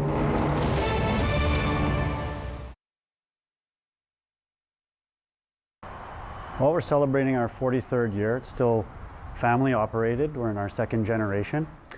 We, pre-COVID, we're at about 1,000 employees. We have 20 stores from coast to coast in Canada. We do our own manufacturing. Right here in Ottawa, we have about 160 people that support Canadian-made manufacturing in addition to our retail stores. Taking you back to mid-March and the impact of the pandemic on Lee Valley. Lee Valley was actually in a tough spot. We had just launched our website a few months prior to that, and we were going through, a fairly typical deployment dive where your customers retract as they adjust to the website. And then under stress already, this pandemic hit. And in the early days, it was pretty critical. It hit us really hard. Stores were closed. We weren't sure what to do, so we had to go right into survival mode. As a result, we had to take our workforce almost back to half of where we were at because the stores were closed, and with 20 stores, that's a big retail workforce. But what we were able to do pretty quickly, with a little luck, being essential, selling tools and hardware, we were able to adjust our business model, with respect to the stores and our fulfillment operation. That new website that we were under stress worked out well for us because as the world was under house arrest, people were looking to online. And the conversion to our online sales, in some cases almost doubled. And we saw tremendous interest in things to do at home. Where we were lucky once again is, and fortunate, is at our product offering. You know, work at home tools, craft, hobbies, backyard, container gardening, you name it. What we sold was really appealing to people. With respect to our stores, Lee Valley, you know, a rare unknown fact was that we were one of the pioneers of curbside pickup. We've been doing it for 25 years. Pretty much dove right into the application to help with the contactless shopping right away. We took the application, and it's not like a Apple application where you have to download it to your phone and clutter up your phone. This is literally resides right on our website. So you walk into our store with your phone, you pull up our website, and there's a little scan icon. You just tap that, select your store, off you go. You go through the showroom, you scan product, you can read more about it, you can check the on hand, you can add it to your cart, continue to shop, and when you're ready, you just submit it to the counter. We'll go pick it for you. We'll call out your name, we'll check you out, send you on your way. You haven't touched anything. It's completely safe, and it's using a device you're comfortable with and a website that you're familiar with. Amazingly, 9 out of 10 people that used it loved it and want to use it again. It's time to talk back on the Rob Snow Show. Have your say and call now. 613-750-1310. Let's take some calls here. Final quarter, talk back hour, Rob Snow Show on City News, 750-1310. Bob Morrisburg. Good morning, Bob. Hi. Hi, How Bob. are you, Rob? Oh, hanging in there, buddy. How are you? Good. Good. Anyway, our vaccine rollout is a joke. Okay. It's all on our selfie prime minister. All right. Why do you say that? Because he went with China trying to get vaccines, which was ridiculous. You know, he knows that we've got 2 people in custody over there. Sure, yeah. And the Chinese aren't going to help us at all. And they didn't. And they didn't. No. Right. No, they didn't. No. And other than that, Rob, people have to lay off of Ford. Lay off. Lay off with the blame game. Really? At least that man is trying to do something. Okay. Unlike our perfectionist prime minister. Right. And I say perfectionist because anybody that thinks they're perfect obviously aren't doing anything. Right. Well, why are you so quick to defend Doug Ford? I'm curious to know why that is. Because Doug Ford is trying to do something. Okay. At least he's trying. Right. Okay. Our prime minister, yeah, as far as I'm concerned, he's not trying. He's not trying hard enough, in your opinion. No. Okay. All right. He's not trying at all. All right. Okay. All right. Thank you, Bob. Okay. Yes, Yeah. sir. You Yes, have a sir. good Take day. your call. Yeah, you too. Yeah, any call anytime. 750-1310 is our call-in line during the talk-back hour. Paul, Ottawa. Good morning, Paul. Thanks, Rob. Yes, sir. Just a quick comment in relation to the last person. We got to look beyond partisanship here. We were let down by everyone. Everyone. Okay. I don't think there's a single politician that can stand up and said they did a great job on here. Like, I can't think of one. Okay. So I hope we can, really hold them to task. But that's not why I'm calling. I'm calling, and I may have mentioned this before. I know I actually have. I'm watching, other countries open. I'm envious, of course, watching them, do events. But the part that really gets to me is the effect on the children. Our schools are still closed. And, that's having a huge effect. CBC article here. Like, you're a teacher, right? I am. All right. So let me ask you. What's the buzz, man? The buzz? You want to know what the buzz is? Are children going back into a classroom this school year at all, Paul? That's off, right? It's just not on, right, Paul? I wish I knew. It'd be great to know. Yeah. Because my students are asking, my own kids are asking. They learn better. But all I see getting pushed by the government is next year school boards have to offer online learning. Right. They're putting their money there. It's just so frustrating. You asked what the buzz is. The buzz is I'm up late dealing with kids thinking of suicide. It's heavy. Yeah, that's heavy, yeah. Toronto 6 kids, ER, I've seen a 25 increase in suicides and kids attempts. Terrible. Merchant owner and director of Maple Kids Clinic in Vaughan says he's seen a skyrocketing number of cases involving anxiety, depression, suicidal thoughts, intensity, obesity, eating disorders. People don't care about the kids, do they? Oh, I think people care. Well, absolutely. I don't see the politicians with the action. Your producer gave me a little bit of good news. Apparently, there's advancement on the vaccines coming for kids. They're going to. Pfizer approved for vaccine 12 plus. Trials underway for children as young as age 6 right now. Yeah. Approved for 12 plus by Health Canada. Yeah, I just wish, these kids are being robbed of their education for a year or two. We got to do more to make it up to them. Yeah. Not to mention the fact that all the money we're spending right now, they're going to be the ones paying it back, if not their grandchildren. It's just, we let them down. I feel for it, All right, collect yourself, Paul. Thank you. Thank you. Yeah. He cares. He does. 10:54. Wow, every single line available. Surprised to see that this morning. Calgary Herald. Man, oh man, what is going to happen to Jason Kenney when he has to face the voters in the next Alberta election? Announces sweeping restrictions, K-12 moving to online learning, restaurants to close patios. When it comes to Alberta, David, is it not like you read the news out of Alberta and it's like you're in the time machine? Like you've just...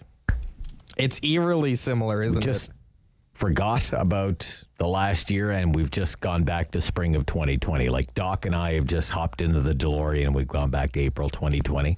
Yeah, it feels like... And like governments learn nothing, right? Doing it all over again.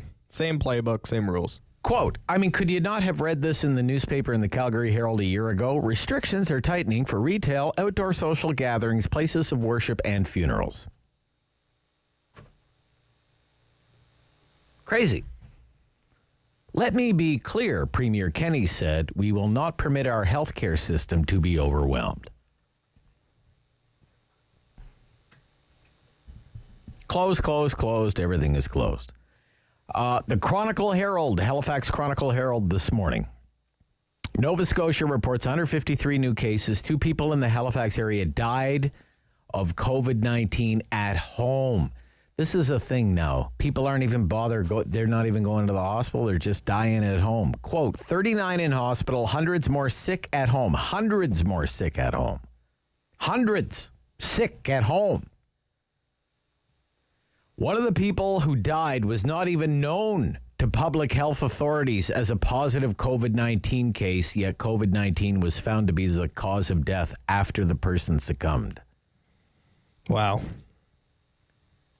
And you read the Toronto Star. We're going to have a reporter from the Toronto Stars this morning is actually going to explain the whole Highway 413 thing.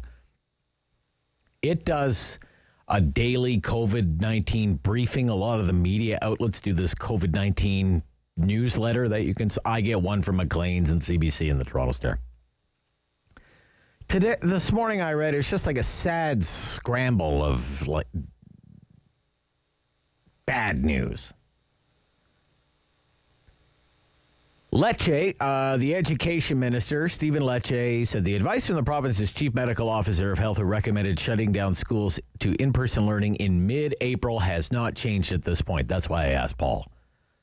Schools are not going to come back at all, I don't think, this school year. 8 workers at Scotiabank Arena, home of the Toronto Maple Leafs and Toronto Raptors, tested positive for COVID-19. Outbreak affected housekeeping and event workers, according to Maple Leaf Sports and Entertainment. 13 workers at the Crown Plaza Toronto Airport Hotel tested positive for COVID-19, one of several hotels being used to quarantine international travelers after having arrived at Pearson International Airport. Where did you get COVID-19? In quarantine at the government's quarantine hotel. Isn't that great? Doesn't that sound like a top-notch operation?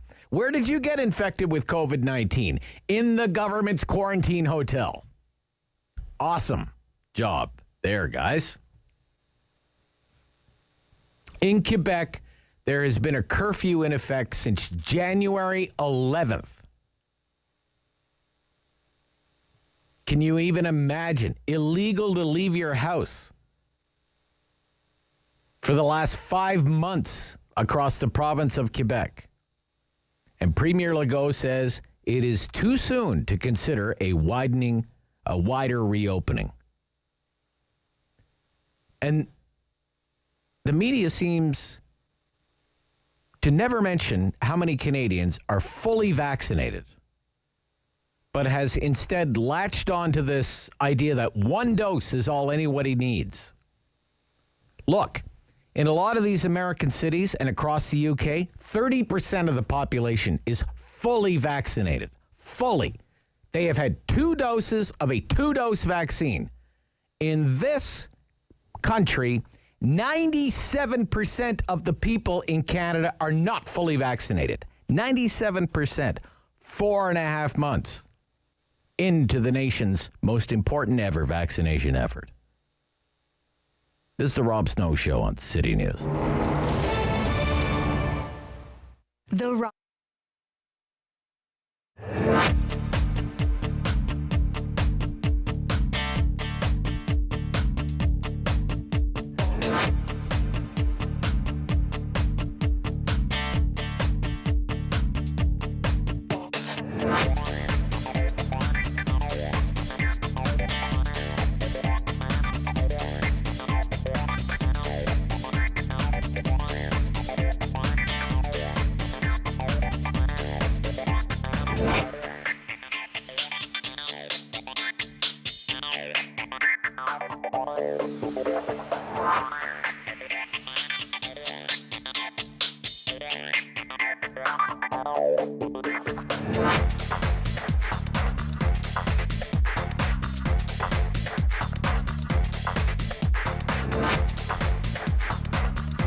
Is City News. CIWW 1310 AM in Ottawa. And CJET 1011 FM in Smiths Falls and the Valley. Number 1 for local news in Ottawa and the Valley. This is City News. Now on 1011 FM and 1310 AM. It's Wednesday, May 5th. Good morning. I'm Andrew Boyle. Right now in Ottawa and in Smiths Falls, it's 10 degrees. Here's what's making news in Ottawa and the Valley. The province reporting 2,941 more cases of COVID-19 today, along with 44 more deaths. According to the province, Ottawa is dealing with 140 cases, 12 more in both the Leeds, Grenville, Lanark, and Eastern Ontario health units, 5 more cases in Renfrew. These new cases come from nearly 45,800 tests completed. City News Time, 11:01. We have breaking news. The country now has its first COVID vaccine approved for use in children. It comes as the federal government confirms additional shipments of at least 1 million more shots in the month of May. City News Parliament Hill reporter Cormac McSweeney with the story. The announcement being made moments ago by Health Canada that the Pfizer vaccine is now approved for use in children as young as 12 years old. This comes after reviewing data from successful trials in children aged 12 to 15, which found that the efficacy of the shot in this age group was 100%. Dr. Supriya Sharma with Health Canada says the change is effective immediately. While younger people are less likely to experience serious cases of COVID-19, having access to a safe and effective vaccine will help control the disease's spread to their families and friends, some of whom may be at higher risk of complications. It'll also support the return to a more normal life for our children, who have had such a hard time over the past year. Trials are underway by Pfizer and other drug makers for other age groups as young as 6 months, and more expansion for eligibility could come as early as the fall. This morning, 1 million doses of the Moderna vaccine arrived in Canada, a delivery that was supposed to be coming next week, but was then fast-tracked. We've also now confirmed through Procurement Minister Anita Anand's office that Canada will be getting another 1 million doses of the Moderna shot the week of May 17th. More than a third of Canadians have received at least one dose of the vaccine. Canada's on track to receive at least 10 million shots this month alone. Cormac McSweeney, Parliament Hill. City News Time, 11:03. Ottawa Mayor Jim Watson received his first dose of COVID vaccine this morning at the Nepean Sportsplex.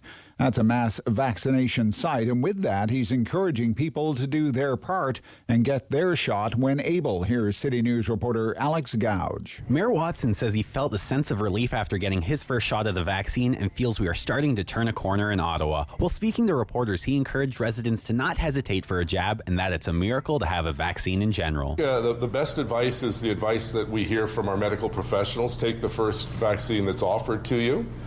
They're all effective. They all will help save lives and prevent serious illness. Watson adds he initially got put on a wait list at a pharmacy for the shot. After no luck, he was able to book through the province's system and removed himself off the pharmacy list. He is encouraging residents to only have their name on one list at a time to ensure no slots or vaccines go to waste. Alex Gouge, City News. City News Time, 11:04. Now your forecast with meteorologist Jill Taylor. Some showers or drizzle at times. A wind will pick up out of the west-northwest. We'll eventually get into some clearing. The high 13, 4 for the low, and tomorrow mainly sunny, breezy, 14. For today, the high 13. And right now in Ottawa and in Smiths Falls, it's 10 degrees. With the American border remaining closed to all but essential travel, the Blue Jays have just announced this morning they are playing their home games this year in Buffalo. Normally that field they will play in Buffalo is home to the AAA affiliate Bisons, but that will become Toronto's home starting on June 1st. The Jays began the season playing home games at their spring training facility in Dunedin, Florida. I'm Andrew Boyle for News Anytime. Follow up online at ottawa.citynews.ca. Strong voice. Strong opinions. The Rob Snow Show returns on Rogers TV and City News. 101.1 FM and 1310 AM. Heave high, oh, the best man in Ottawa was Mafara Joe. Mafara Joe. Big Joe Mafara paddled into Mattawa all the way from Ottawa on just one day. Hey, hey, on the river Ottawa, the best man we ever saw was Big Joe Mafara, the old folks say. Come and listen and I'll tell you what the old folks say. And he say Big Joe had an old pet frog, bigger than a horse. It's time for Valley View. And the only thing Bruce McIntyre is here from the Eganville Leader. Good morning. Good morning, Rob, on a beautiful, sunny, warm day in the valley. Sounds like you're on the road. Oh, it sounds like I'm anywhere else but the valley these days. Like someday we will see sun, and I'm looking forward. It's like sunny and warm. What part of the Ottawa Valley are you in? Oh my in my bedroom. I guess so. So, Bruce, you're kind enough to send me my complimentary electronic copy of the newspaper today, and I greatly appreciate this. And I'm going, it's on newsstands today, by the way. The Eganville Leader. 8 o'clock every Wednesday. Best $2 you'll ever spend, okay? I'm looking at page 6. I see a story here on page 6, and it features 3 outhouses and 3 very smiling people. And I'm wondering, what is this story about? Why are these people? They're standing in front of outhouses. The doors are open, and they have these smiling faces. I call them outhouses. Porta potties. Okay. What is that story all about, Bruce? That's your story. That's your big what? Scoop? That's my scoop, yes. 3 scoops, as a matter of fact. Okay.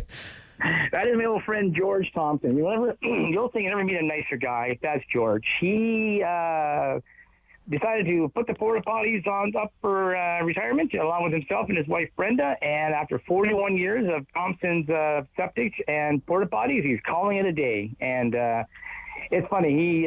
He's a very, very colorful guy. I remember years ago, I used to go to a bluegrass festival out here near Renfrew, and 7 a.m., and he's out there with his wife cleaning these porta potties, just scrubbing them down and doing the work. And I said, George, how are you? Oh, good, Bruce. Good.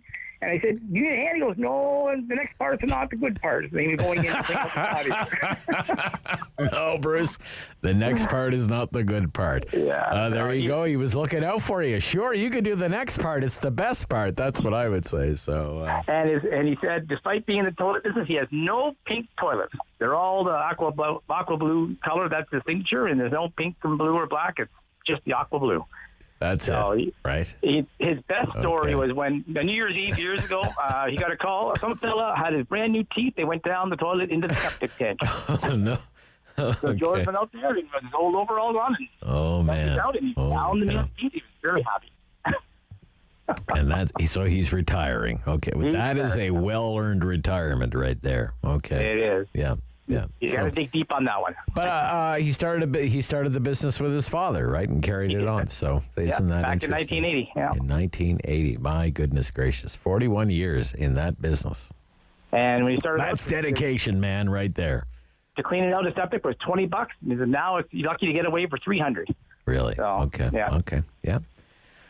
Well, I mean, it's probably a good business to be in, I suspect. So. Right? I mean, you think every festival, every parade, every event, all of it, right? They all need porta potties, right? They do. You know, it's a big business. So. And I say this, it's like taxes and funerals. It's one business that's never going to stop. So it's called Thompson's, yeah. They sold to McRae's out of Pembroke now. Another family took it over. Thompson's Septic Pumping Incorporated.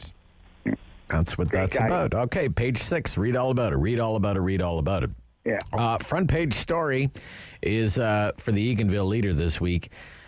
The saga goes on with this lawsuit about the legal wrangling and the legal fighting over Lake Clear and how many RVs can you have if you own a property around that lake, right? Like that's just epic. It's been epic, right? Yeah. 5 years. 5 years. And it's the newest chapter is they passed a bylaw which allows up to 4 recreational vehicles, RVs on a property. Right. And four. Right. Up to 4. Right. Up to 4. Yeah. And some of the cottagers up there aren't too happy, so they said, we're going to sue you. And by gosh, they followed through. If nothing else, they're committed. I always thought that going to a cottage was supposed to relax and just enjoy yourself and not let the troubles of the world. I guess these people just can't let it go. So we'll see what happens in the fall. They've gone to the Planning Appeal Tribunal to dispute the RV bylaw, and it's not just for them; it's for the entire township. They think it's just for them. It's not. If they want to do something across the board, so it'll be up to the courts now. The township being Bonnechere Valley, with Eganville as the main town inside. Yeah. I see. So this is going on for 5 years, and it just keeps going and going and going. Again, it's a small. I don't know the size of the group, but it appears that it's a small group within the Lake Clear Property Owner Association. Not the executive. It's one of those inner battles between. We just stay out of it. And again, just so I'm clear, the Property Owners Association, they think there are too many RVs on too many properties. Is that what they? That's their opinion, right? Yeah, that is correct. As they build a big giant cottage with a year-round with 4 bathrooms. Sure. Yeah. So, like the McMansion or whatever. Yeah, right? Exactly. On the lake. Yeah. So it'll be interesting to see what happens. So what's your sense of it? Is it kind of, my sense of it, I mean, is it new arrivals versus people who have owned property up in that area for a long time, or is there some kind of subplot there? What's? I think the subplot, again, I'm going back 5 or 6 years. I think that one neighbor didn't like his neighbor having an old RV on the proproperty. Right. And he thought it was an eyesore, and that's what started the ball rolling. And it's gone to having water studies. And I think that's what it boils down to. That was your original problem. And instead of settling it between 2 parties, it's escalated to this. And it's just been dragged in front of council time and time again. And just finally they said, fine, we're passing a bylaw. That's it. And they passed the bylaw, and now they're going to challenge it. And the bylaw said no more than 4. That's right. Maximum of 4. Maximum of 4 in there. And so this group is like, maximum of 4. Are you kidding me? Yeah. Okay, so they're going to challenge that. All right. Yeah. Okay, that's it. Is a beautiful. Now, place. I wonder, though, how much, can you imagine how much has the township, I wonder, spent, studying it and fighting challenges and everything else? Well, this is the first real challenge, but this took up a lot of their time. It took up the time. Time is money, and time is money. Right? Yeah. And they kicked the can down the road. Now, this council picked it up, and they said, we're not kicking this can any further. Let's deal with it now. So it's just, I love this. In time, and as you say, staff time, elected time, and I think I've attended 6 meetings that they were delegations of the council. That's not including public meetings they've had. So I can't even keep track. But I wish them well. I wish both sides well. I hope they come to a mutual understanding. Right. So. Good luck. Good luck by the sounds of it. What's going on with COVID-19 in Renfrew County this week? I guess one of the big stories is, and you have a very compelling in the Eganville Leader, this is my very personal story, but about one woman from Petawawa and her battle against COVID-19. But there's very also healthy, athletic woman. Yeah. Yeah, young, healthy, athletic. But there's also, I know Dr. Cushman. He's very concerned about there have been an increasing number of workplace outbreaks, and that's what has him. There is. Our most recent one was Empire Aerospace, formerly the Boeing plant. Yeah. In Empire, they had a little bit of an outbreak, and it's one thing he is encouraged about is this week will mark 40% of all eligible people in Renfrew County who have for vaccine have been vaccinated. So 40% is not bad. We're getting there. At least one vaccination slowly, but it is happening. But just as we say, this little personal story just really put the spotlight on a 27-year-old, very athletic young lady. And she took every precaution possible, worked from home, never went out, and somehow she caught it. And we also talked about, my colleague Terry Fleury also talked about her father, Garland Wong, who I know Garland quite well. We worked together on a few committees. And just the terror and the scaring of him watching his daughter do this and nothing he can do to help her. Just standing by her side throughout the last few weeks. So she's on the rebound, and hopefully all is well for her. Okay. Also a story about family doctors in Renfrew County. I'm going to point that out to you. It's not really it's an ad, but I thought it's very unique. An ad. Yeah. And we like ads in the newspaper business. Absolutely, yeah. Yeah. But this ad shows most of the physicians that work at a Renfrew Victoria Hospital. And if you take a closer look at that ad, it's you'll see the average age is late 30s, early 40s. And they've been on a very, very aggressive recruiting program the last 10 years. It's called the Renfrew Area Health Village. And they've really put the boots down to try and get these physicians to remain here with bonuses and just the quality of life. And the one big stunning feature that Renfrew has that a lot of other communities don't have is our proximity to Ottawa. A lot of them still want to be able to take care of the Ottawa lifestyle, as well being able to be in touch with the most recent trends in medicine they can find out from Ottawa. So a big salute to our local doctors up there, and it's a feather in the cap of the recruiting committee that's worked tirelessly over the years to get these physicians in here to sign them up. So the ad So was paid for by the Renfrew Victoria Hospital Foundation. They placed it was, yeah. Right? Yeah. And the people in charge of the recruiting. And, it's good. I was just talking to a friend of mine the other day. If it's one of the ongoing challenges in Canadian healthcare is trying to attract physicians to come to small town Canada, underserved communities, right? Yep. So, but it seem to have done a good job in Renfrew County, so that's good. They have, and we had every time a doctor retires, we've been able to replace them. And ironically speaking of that, my colleague Deb Christnick, her daughter is attending UBC, and she wants to come back home to be a doctor in rural Ontario, and her preferences are this area. So there are some that do come back home, but the majority of them are not from around here, the physicians that we've recruited. So that's interesting. And we have a couple of brothers who are twins that are doctors on staff. That's kind of unique. Yeah, very cool. So, all right. We got to wrap it up there for this week. Great to have the update, though. All right, Rob. Stay well. I wish you well on this Wednesday. I'm glad it's sunny and warm in the Ottawa Valley today. It's good to hear. Very jealous. Dry. Okay. Bye-bye. Bye-bye, Rob. Bruce McIntyre from the Eganville Leader. Coming up next, everything you need to know about controversial Highway 413. When we come back, Rob Snow Show here on City News.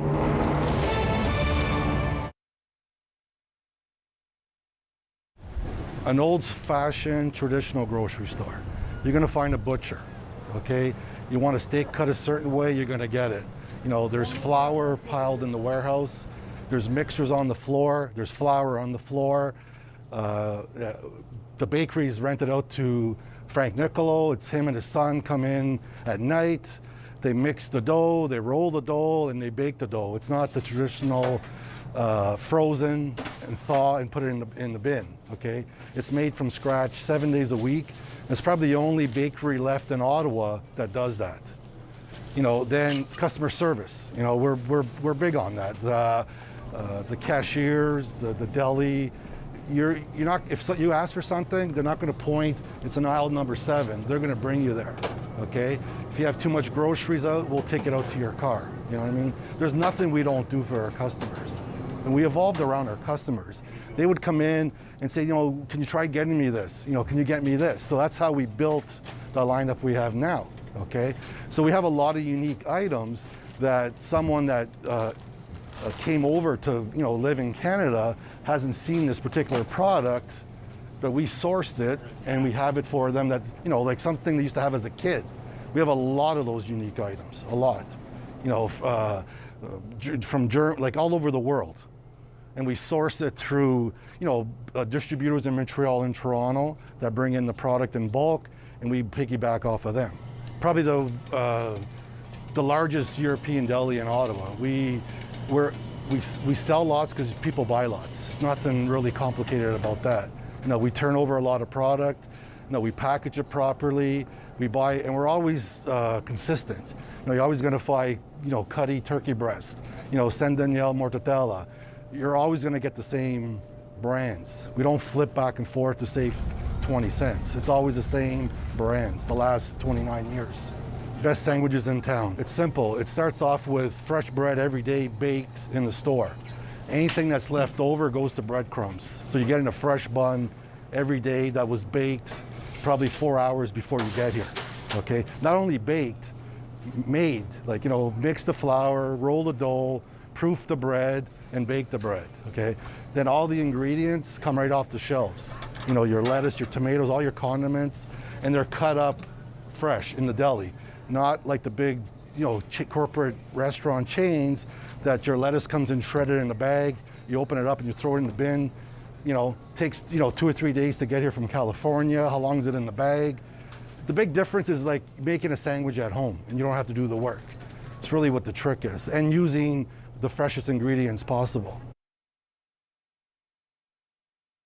The world is changing. So keep up with Rob. The Rob Snow Show returns on Rogers TV and City News, 101.1 FM and 1310 AM. Let's talk about Highway 413. The federal environment minister has announced that he is designating a controversial highway project, Highway 413, in the western Greater Toronto area. He's designating it for assessment. It will undergo an environmental assessment. The federal environment minister is Jonathan Wilkinson. And he says there are clear areas of federal concern with the project that's been promoted by the Ford government. Wilkinson says the decision is based on the findings of several federal departments that the project may cause adverse direct or incidental effects on species at risk.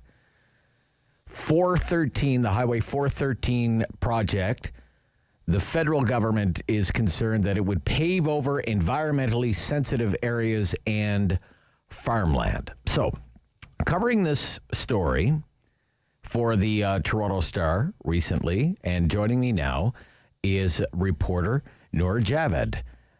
And good morning. Nice to hear from you. Hi, thank you so much for having me. A great pleasure. So what is Highway 413? It goes from where to where? So Highway 413, or the GTA West, whatever you want to call it, is a 60-kilometer proposed highway, 4 to 6 lane highway that would connect the city of Vaughan, so like kind of the center of the GTA, the 400, you might know the 400 in the GTA, to all the way to Milton, but it would be north. So it kind of follows the same path as the current 407, but it would just be a lot more north.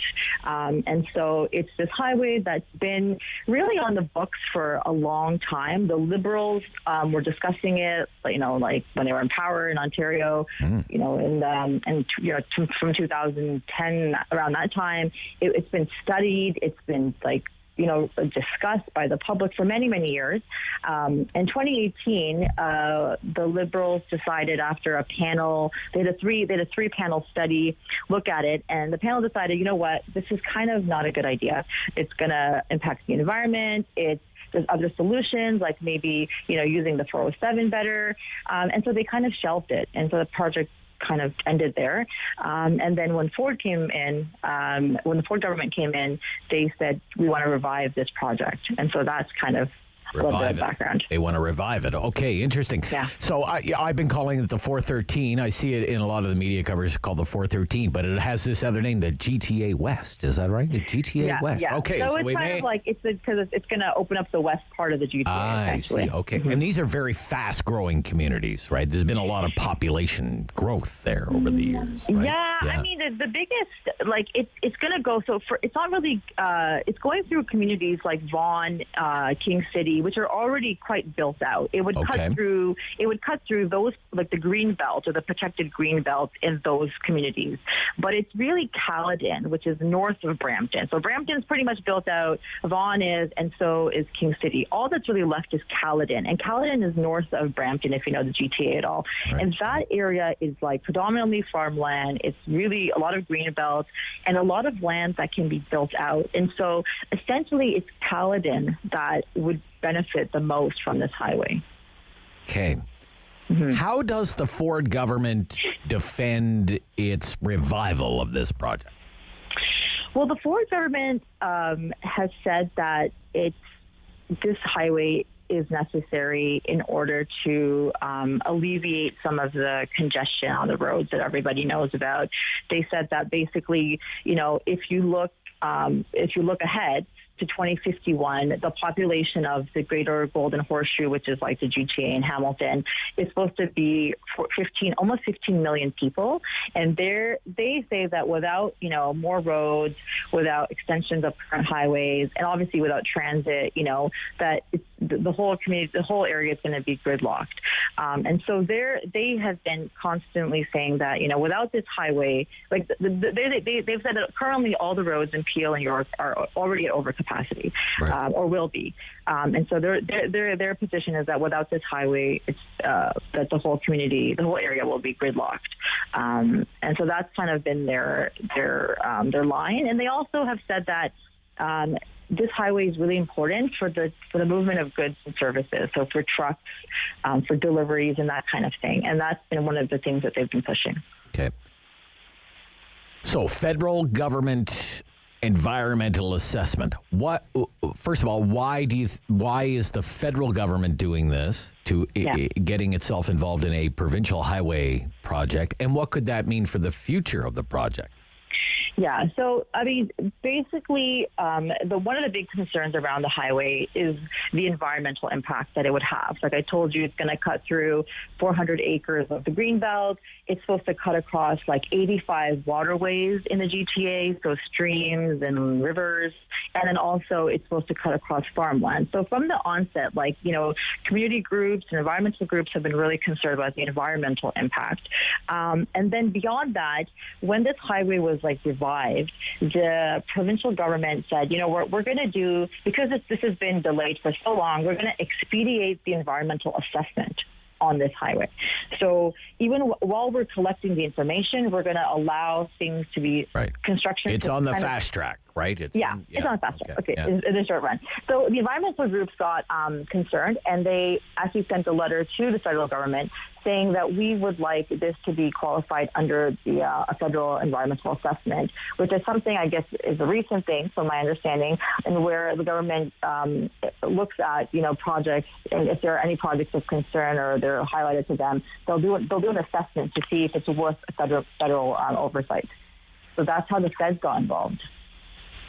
And then basically the federal government made their decision this week. There are also some First Nations communities that could be impacted by all of this, all of these development decisions? Those that you have talked to, what have they told you? Yeah, I mean, I think the big thing is that a lot of the communities that the province should be consulting with as part of their duty to consult, I feel like they haven't been consulted sufficiently.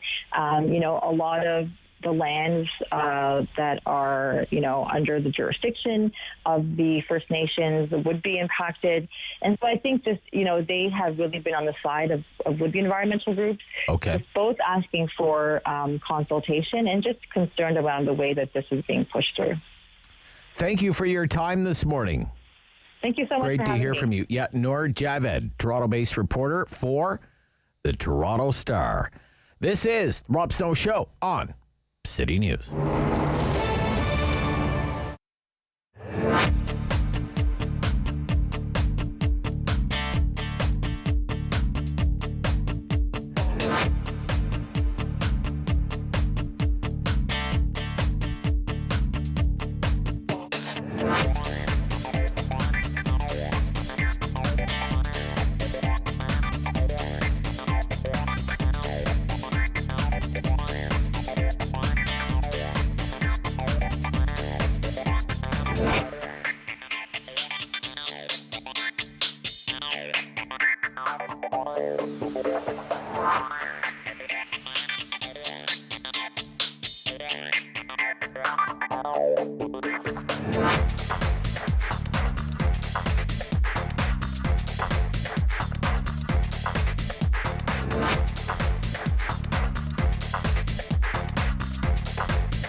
In Ottawa and the Valley. This is City News, now on 101.1 FM and 1310 AM. It's Wednesday, the 5th of May. Good morning, I'm Sarah Buchan. Right now in Ottawa and in Smiths Falls, cloudy skies, 10 degrees. Here's what's making news this hour. Health Canada is authorizing the use of the Pfizer-BioNTech COVID-19 vaccine for children as young as 12 after a clinical trial of more than 2,200 young people in the United States. The vaccine previously authorized for anyone 16 years of age and up. Chief Medical Advisor Dr. Supriya Sharma says the clinical trial showed the vaccine is safe and effective in the younger age group. Meantime, Dr. Sharma says she still stands behind the advice that you should take the first vaccine you are offered as soon as it is offered to you, but did not directly criticize the vaccine advice from the National Advisory Committee on Immunization earlier this week. Provincial health officials report 140 new cases of COVID-19 in Ottawa out of 2,941 new cases today across Ontario. 44 more people have died after contracting novel coronavirus. Elsewhere locally, Leeds Grenville Lanark Health Unit confirms 14 new cases, 11 of those in the past 24 hours. The province is reporting 12 new cases in Eastern Ontario and 5 in Renfrew County. The local health units update their numbers in the afternoon. Procurement Minister Anita Anand says Moderna has confirmed its next shipment of vaccines to Canada will include more than 1 million doses the week of May 17th. It'll be similar in size to the shipment set to land in Canada today from Europe. Moderna has been plagued by production issues, and it's not clear yet how many doses it will deliver before the end of June. I'm Sarah Buchan. For News Anytime, follow up online at ottawa.citynews.ca. Firm. Fair. Fun. The Rob Snow Show returns on Rogers TV and City News, 101.1 FM and 1310 AM. Again, just want to remind everyone about what was reported in the newspaper this week when it comes to patient-facing healthcare staff in acute care hospital settings, like the Ottawa Hospital, okay? And what was reported this week by Elizabeth Payne for the Ottawa Citizen, okay? About nurses.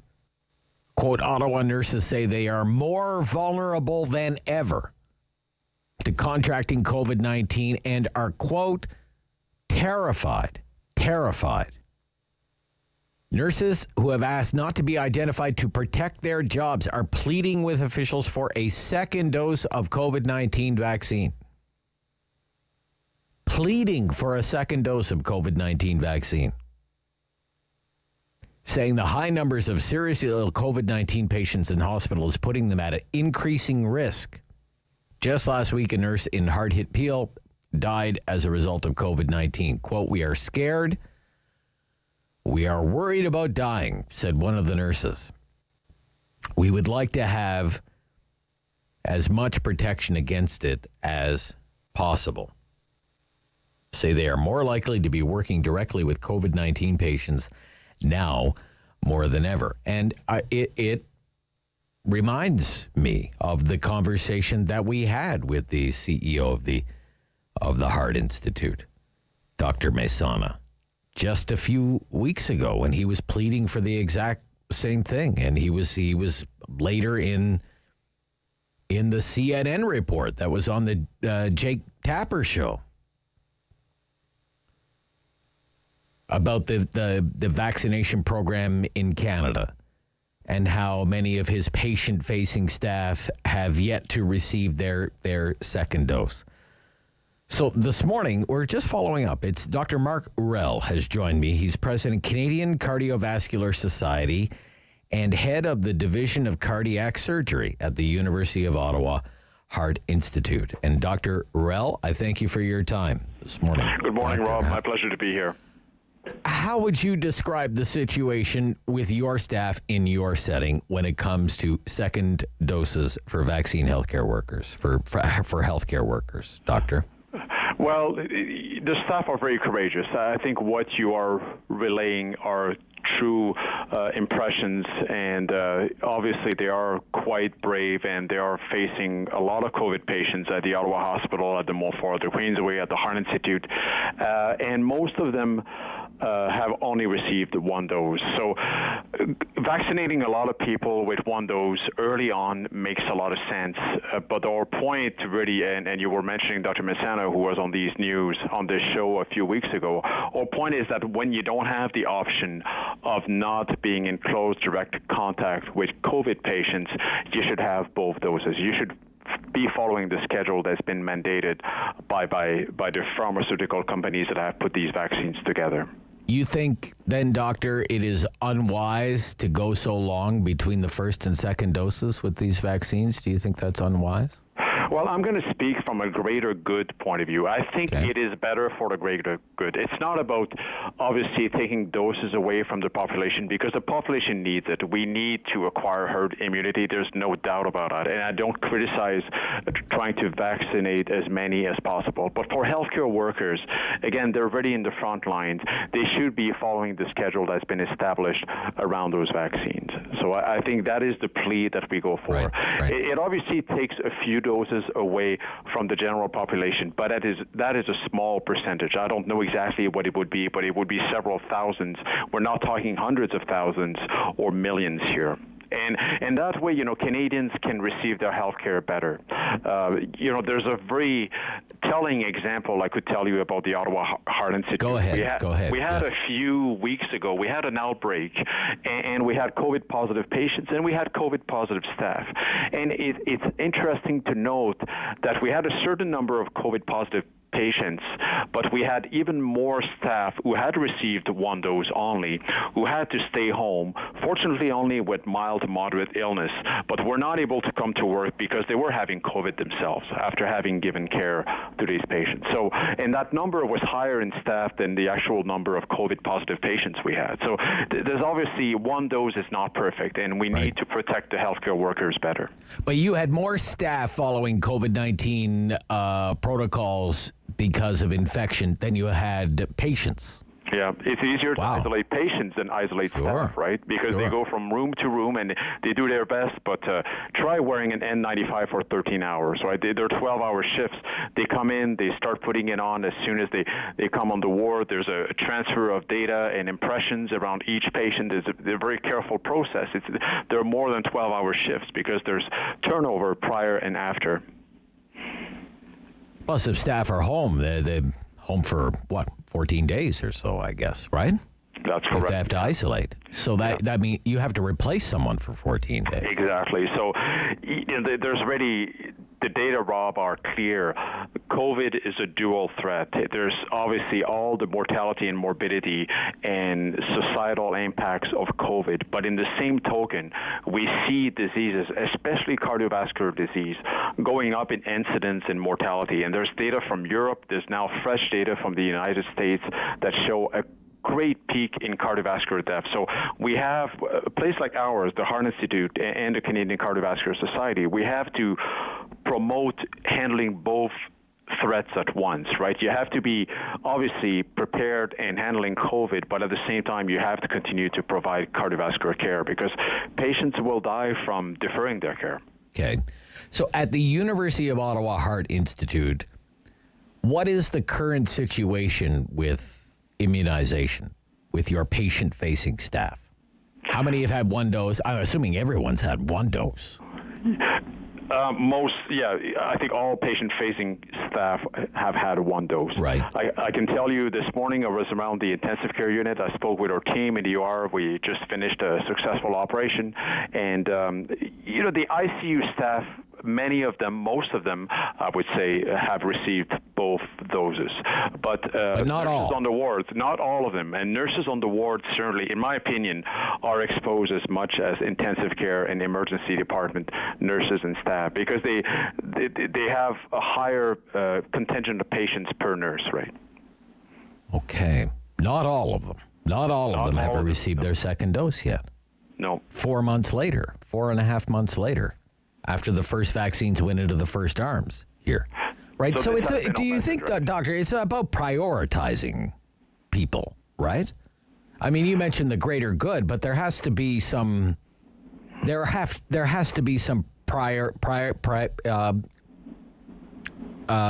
have to prioritize people here, right? Yeah, our point has been, and Dr. Messana, who spoke before on this show and at CNN, as you alluded to, and the point of the Heart Institute and the Canadian Cardiovascular Society, I'm wearing both hats here, but we're totally aligned. I think it's not a lot of doses if you look at the entire Canadian population. No. Yet it serves the Canadian population very well because you don't have staff at home sick with COVID or even worse, in hospitals sick with COVID, and thereby able to provide care to the Canadian population around COVID illness and outside of it with all the other things that need to be tackled despite this horrible pandemic, like cardiovascular disease and cancer and other ailments. Sure. And what is the risk to the patient in a setting like yours then, Doctor? Today, I think an outbreak is defined. The definitions are changing, but usually, if there's two patients in a geographic area in a hospital that contract COVID from within the hospital, then it's declared an outbreak. Fortunately, we don't have currently an outbreak. Most hospitals have gone through the difficulties of an outbreak as schools have. Obviously, because of close contact, it happens. But so far, I think we've been able to manage. More importantly, we really need the staff to be protected in order to continue to provide care to COVID patients and to patients who need cardiovascular treatment. Okay. So let me ask you, outside of the whole one-dose, two-dose vaccination issue, as the president of the Canadian Cardiovascular Society, head of cardiac surgery, University of Ottawa Heart Institute. If I say I'm cardiac compromised, I have heart disease, some kind of heart disease, am I more susceptible now to COVID, especially with all kinds of concern about the variants and how contagious and severe those can be? Am I necessarily more vulnerable now than I was before? Dr. Ruel, what's your sense of it? So if you're a cardiac patient, obviously you are more vulnerable to severe illness. The illness in someone who's not healthy can have much more dire consequences. You're also more vulnerable to something else that we have observed, and I was alluding to in the U.S. and in Europe and in Canada as well, is to delay treatments that you otherwise would need because of the pandemic, because of fears around it. So it's not a good situation. It's not a good time to be sick because COVID can be more severe, can have much worse consequences. And also, whatever someone is sick with may be delayed in being provided treatment for. I see. Okay. Heart surgeries are not happening that at the same pace or bulk that they are normally happening, right?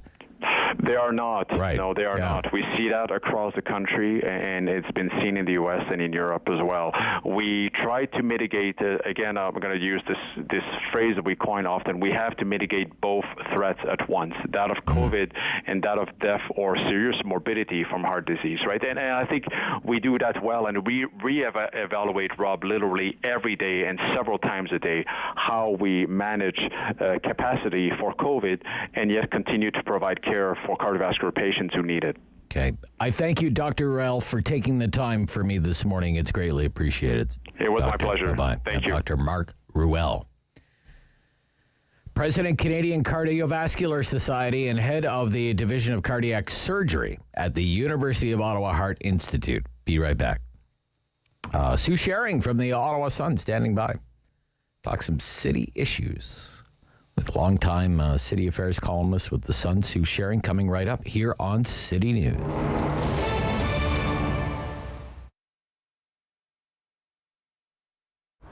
It's such a beautiful field because it's all natural. I'm able to talk to a lot of people who are going through different journeys of health where they really don't know where to start, where to begin.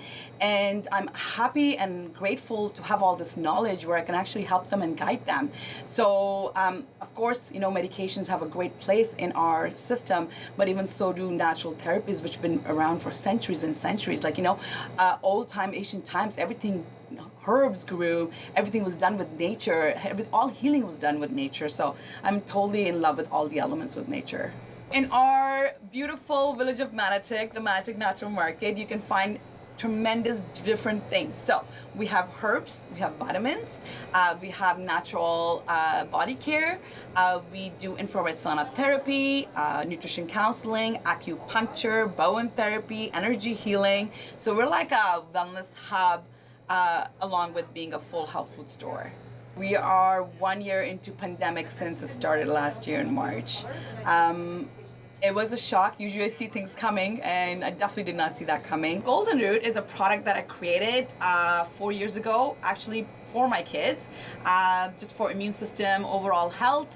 And it just took off with certain friends of mine who had cancer or some severe issues, and they started finding that it was really helping them from different tests they had done with their doctor. And I knew I had something really special. So then I went through the proper procedure of being able to sell it. So it's actually, I'm not allowed to make it anymore in my house 4 years ago, and it is made in a Health Canada approved lab, and then it comes to me. And what Golden Root is a formulation of turmeric, ginger, lavender, oregano, and black pepper, all food grade, which is the most bioavailable turmeric in the market right now for pain, inflammation, digestion, immune system, concussion, liver health, and brain health. So, and it tastes like salad dressing. We do a lot of in-house, so we make our in-house concoctions of teas. You can come here, tell us what your health issues are, and we can blend it right there. And there's some that are already prepared beforehand for sleeping, for anxiety, for different things. And in that bar, we basically make cold brew teas and cold brew nitrogen coffee. And again, it's all local. Everything we do is local, and as many herbs we can find locally as well. If a client can't come out, we'll go out of our way to deliver it. And you're getting that personal touch when you come in. If you have an issue, we will listen and help you. We're very, very active in the community, so we would like the same thing back for the community to come to.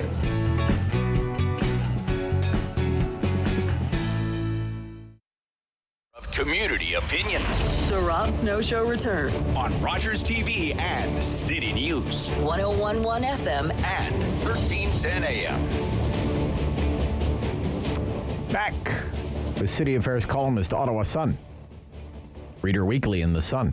Sue Sherring, good morning. Sue. Good morning. What's up? Snow. What's up? I've had it. You've had it. That's it. Calling off COVID. Yeah. You're declaring an end to the pandemic, are you? Do you have that authority? Do you have that authority, Sue? I'm willing to follow you. If you want to lead me there, I'll follow you. I'm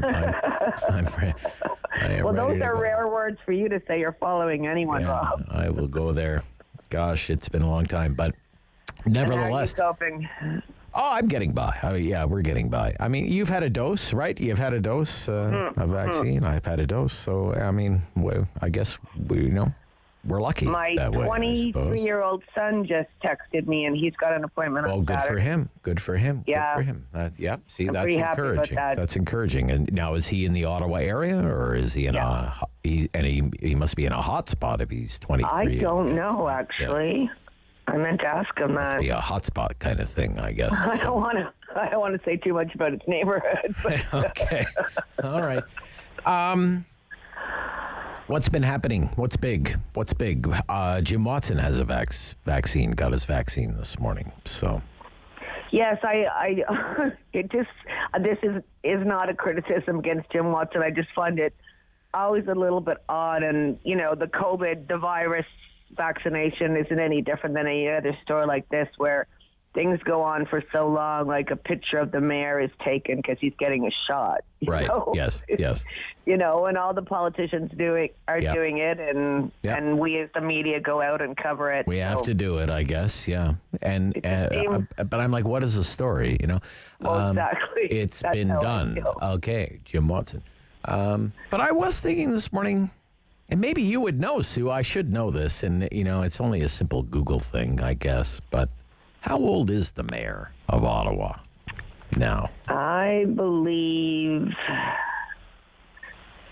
He is 59. He's 59. Oh, is he? According to Google. He was born in 1961. Right. Yeah, 1960. And I was born in 59. So, as I've said many times, we were at Carleton together, so right. Okay. I thought, I only bring that up because I was thinking, well, even for a 59-year-old, it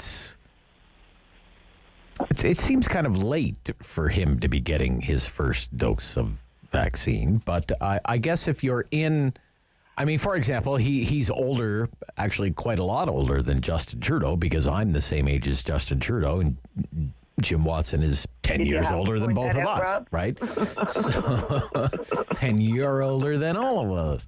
But nevertheless, Justin Trudeau got his vaccine before Jim Watson, so I guess Jim was more patient. Mayor Jim was more patient. Well, I think it is a bit tricky as a politician. You need to take care of yourself, but you also don't want to look like you're butting in line. Or not, you don't want to look like you're butting, Exactly. Yeah. It's, it kind of reminds me of, in that way, it's sort of the flooding situation all over again. And I think about politicians who, show up to do sandbagging or whatever, right? If you're not there filling sandbags and pushing back the floodwaters, then people wonder, where are you? And you're accused of being missing in action. And if you are there, you're accused of being a camera hog who's only interested in doing photo ops. So I guess in that... Yeah, that's an interesting... Because I remember when, like, Eli Alshanteri from West Carleton... Yes. he was out doing sandbags. And, I mean, I do find him a very sincere, genuine person. Sure. But he was letting things with his own house go because he saw, this is just my opinion, but I think he knew that there were more urgent things to get done. Right. And, but I know, he was in a lot of trouble personally. So what do you think, Sue, with COVID-19 in Ottawa? I mean, do you get the sense we're in the final innings here? We're in the home stretch of it, and that by the summer, maybe the fall, we'll just be kind of in the mopping up phase? Is that... Well, I mean, I used to hope for summer, but obviously we're almost in summer, and I don't. Yeah. It's interesting because when you look at our numbers, and I have a sister who lives in Dartmouth, Nova Scotia. Right. And their numbers for a long time were really good, and now they're going up. So they exploded, really. I mean, in a short period of time, right? Yeah. And I just think when those things happen, like you can't isolate Ottawa. You can't isolate Dartmouth, Nova Scotia. So I think we're a long way off, in my mind, from feeling safe. Okay. All right. So this basement is going to be home for a long time. You still have your garden, though. You still have your garden, and you're doing your gardening. I do, but I also still have school, which I had hoped to be finished in the spring. Okay. Good. That's not happening. So, but yes, I do have my garden, and I'm going to get out this weekend and do some seeds. And I've asked my boys for working their time in the garden for my Mother's Day gift. So we had Cameron Love, the CEO of the Ottawa Hospital, on the Rob Snow Show this morning. This was one of the big things at Ottawa City Hall. Well, not that anything big happens at Ottawa City Hall anymore, but nothing really happens at Ottawa City Hall anymore. You get your own show. You're hilarious. It's all virtual now.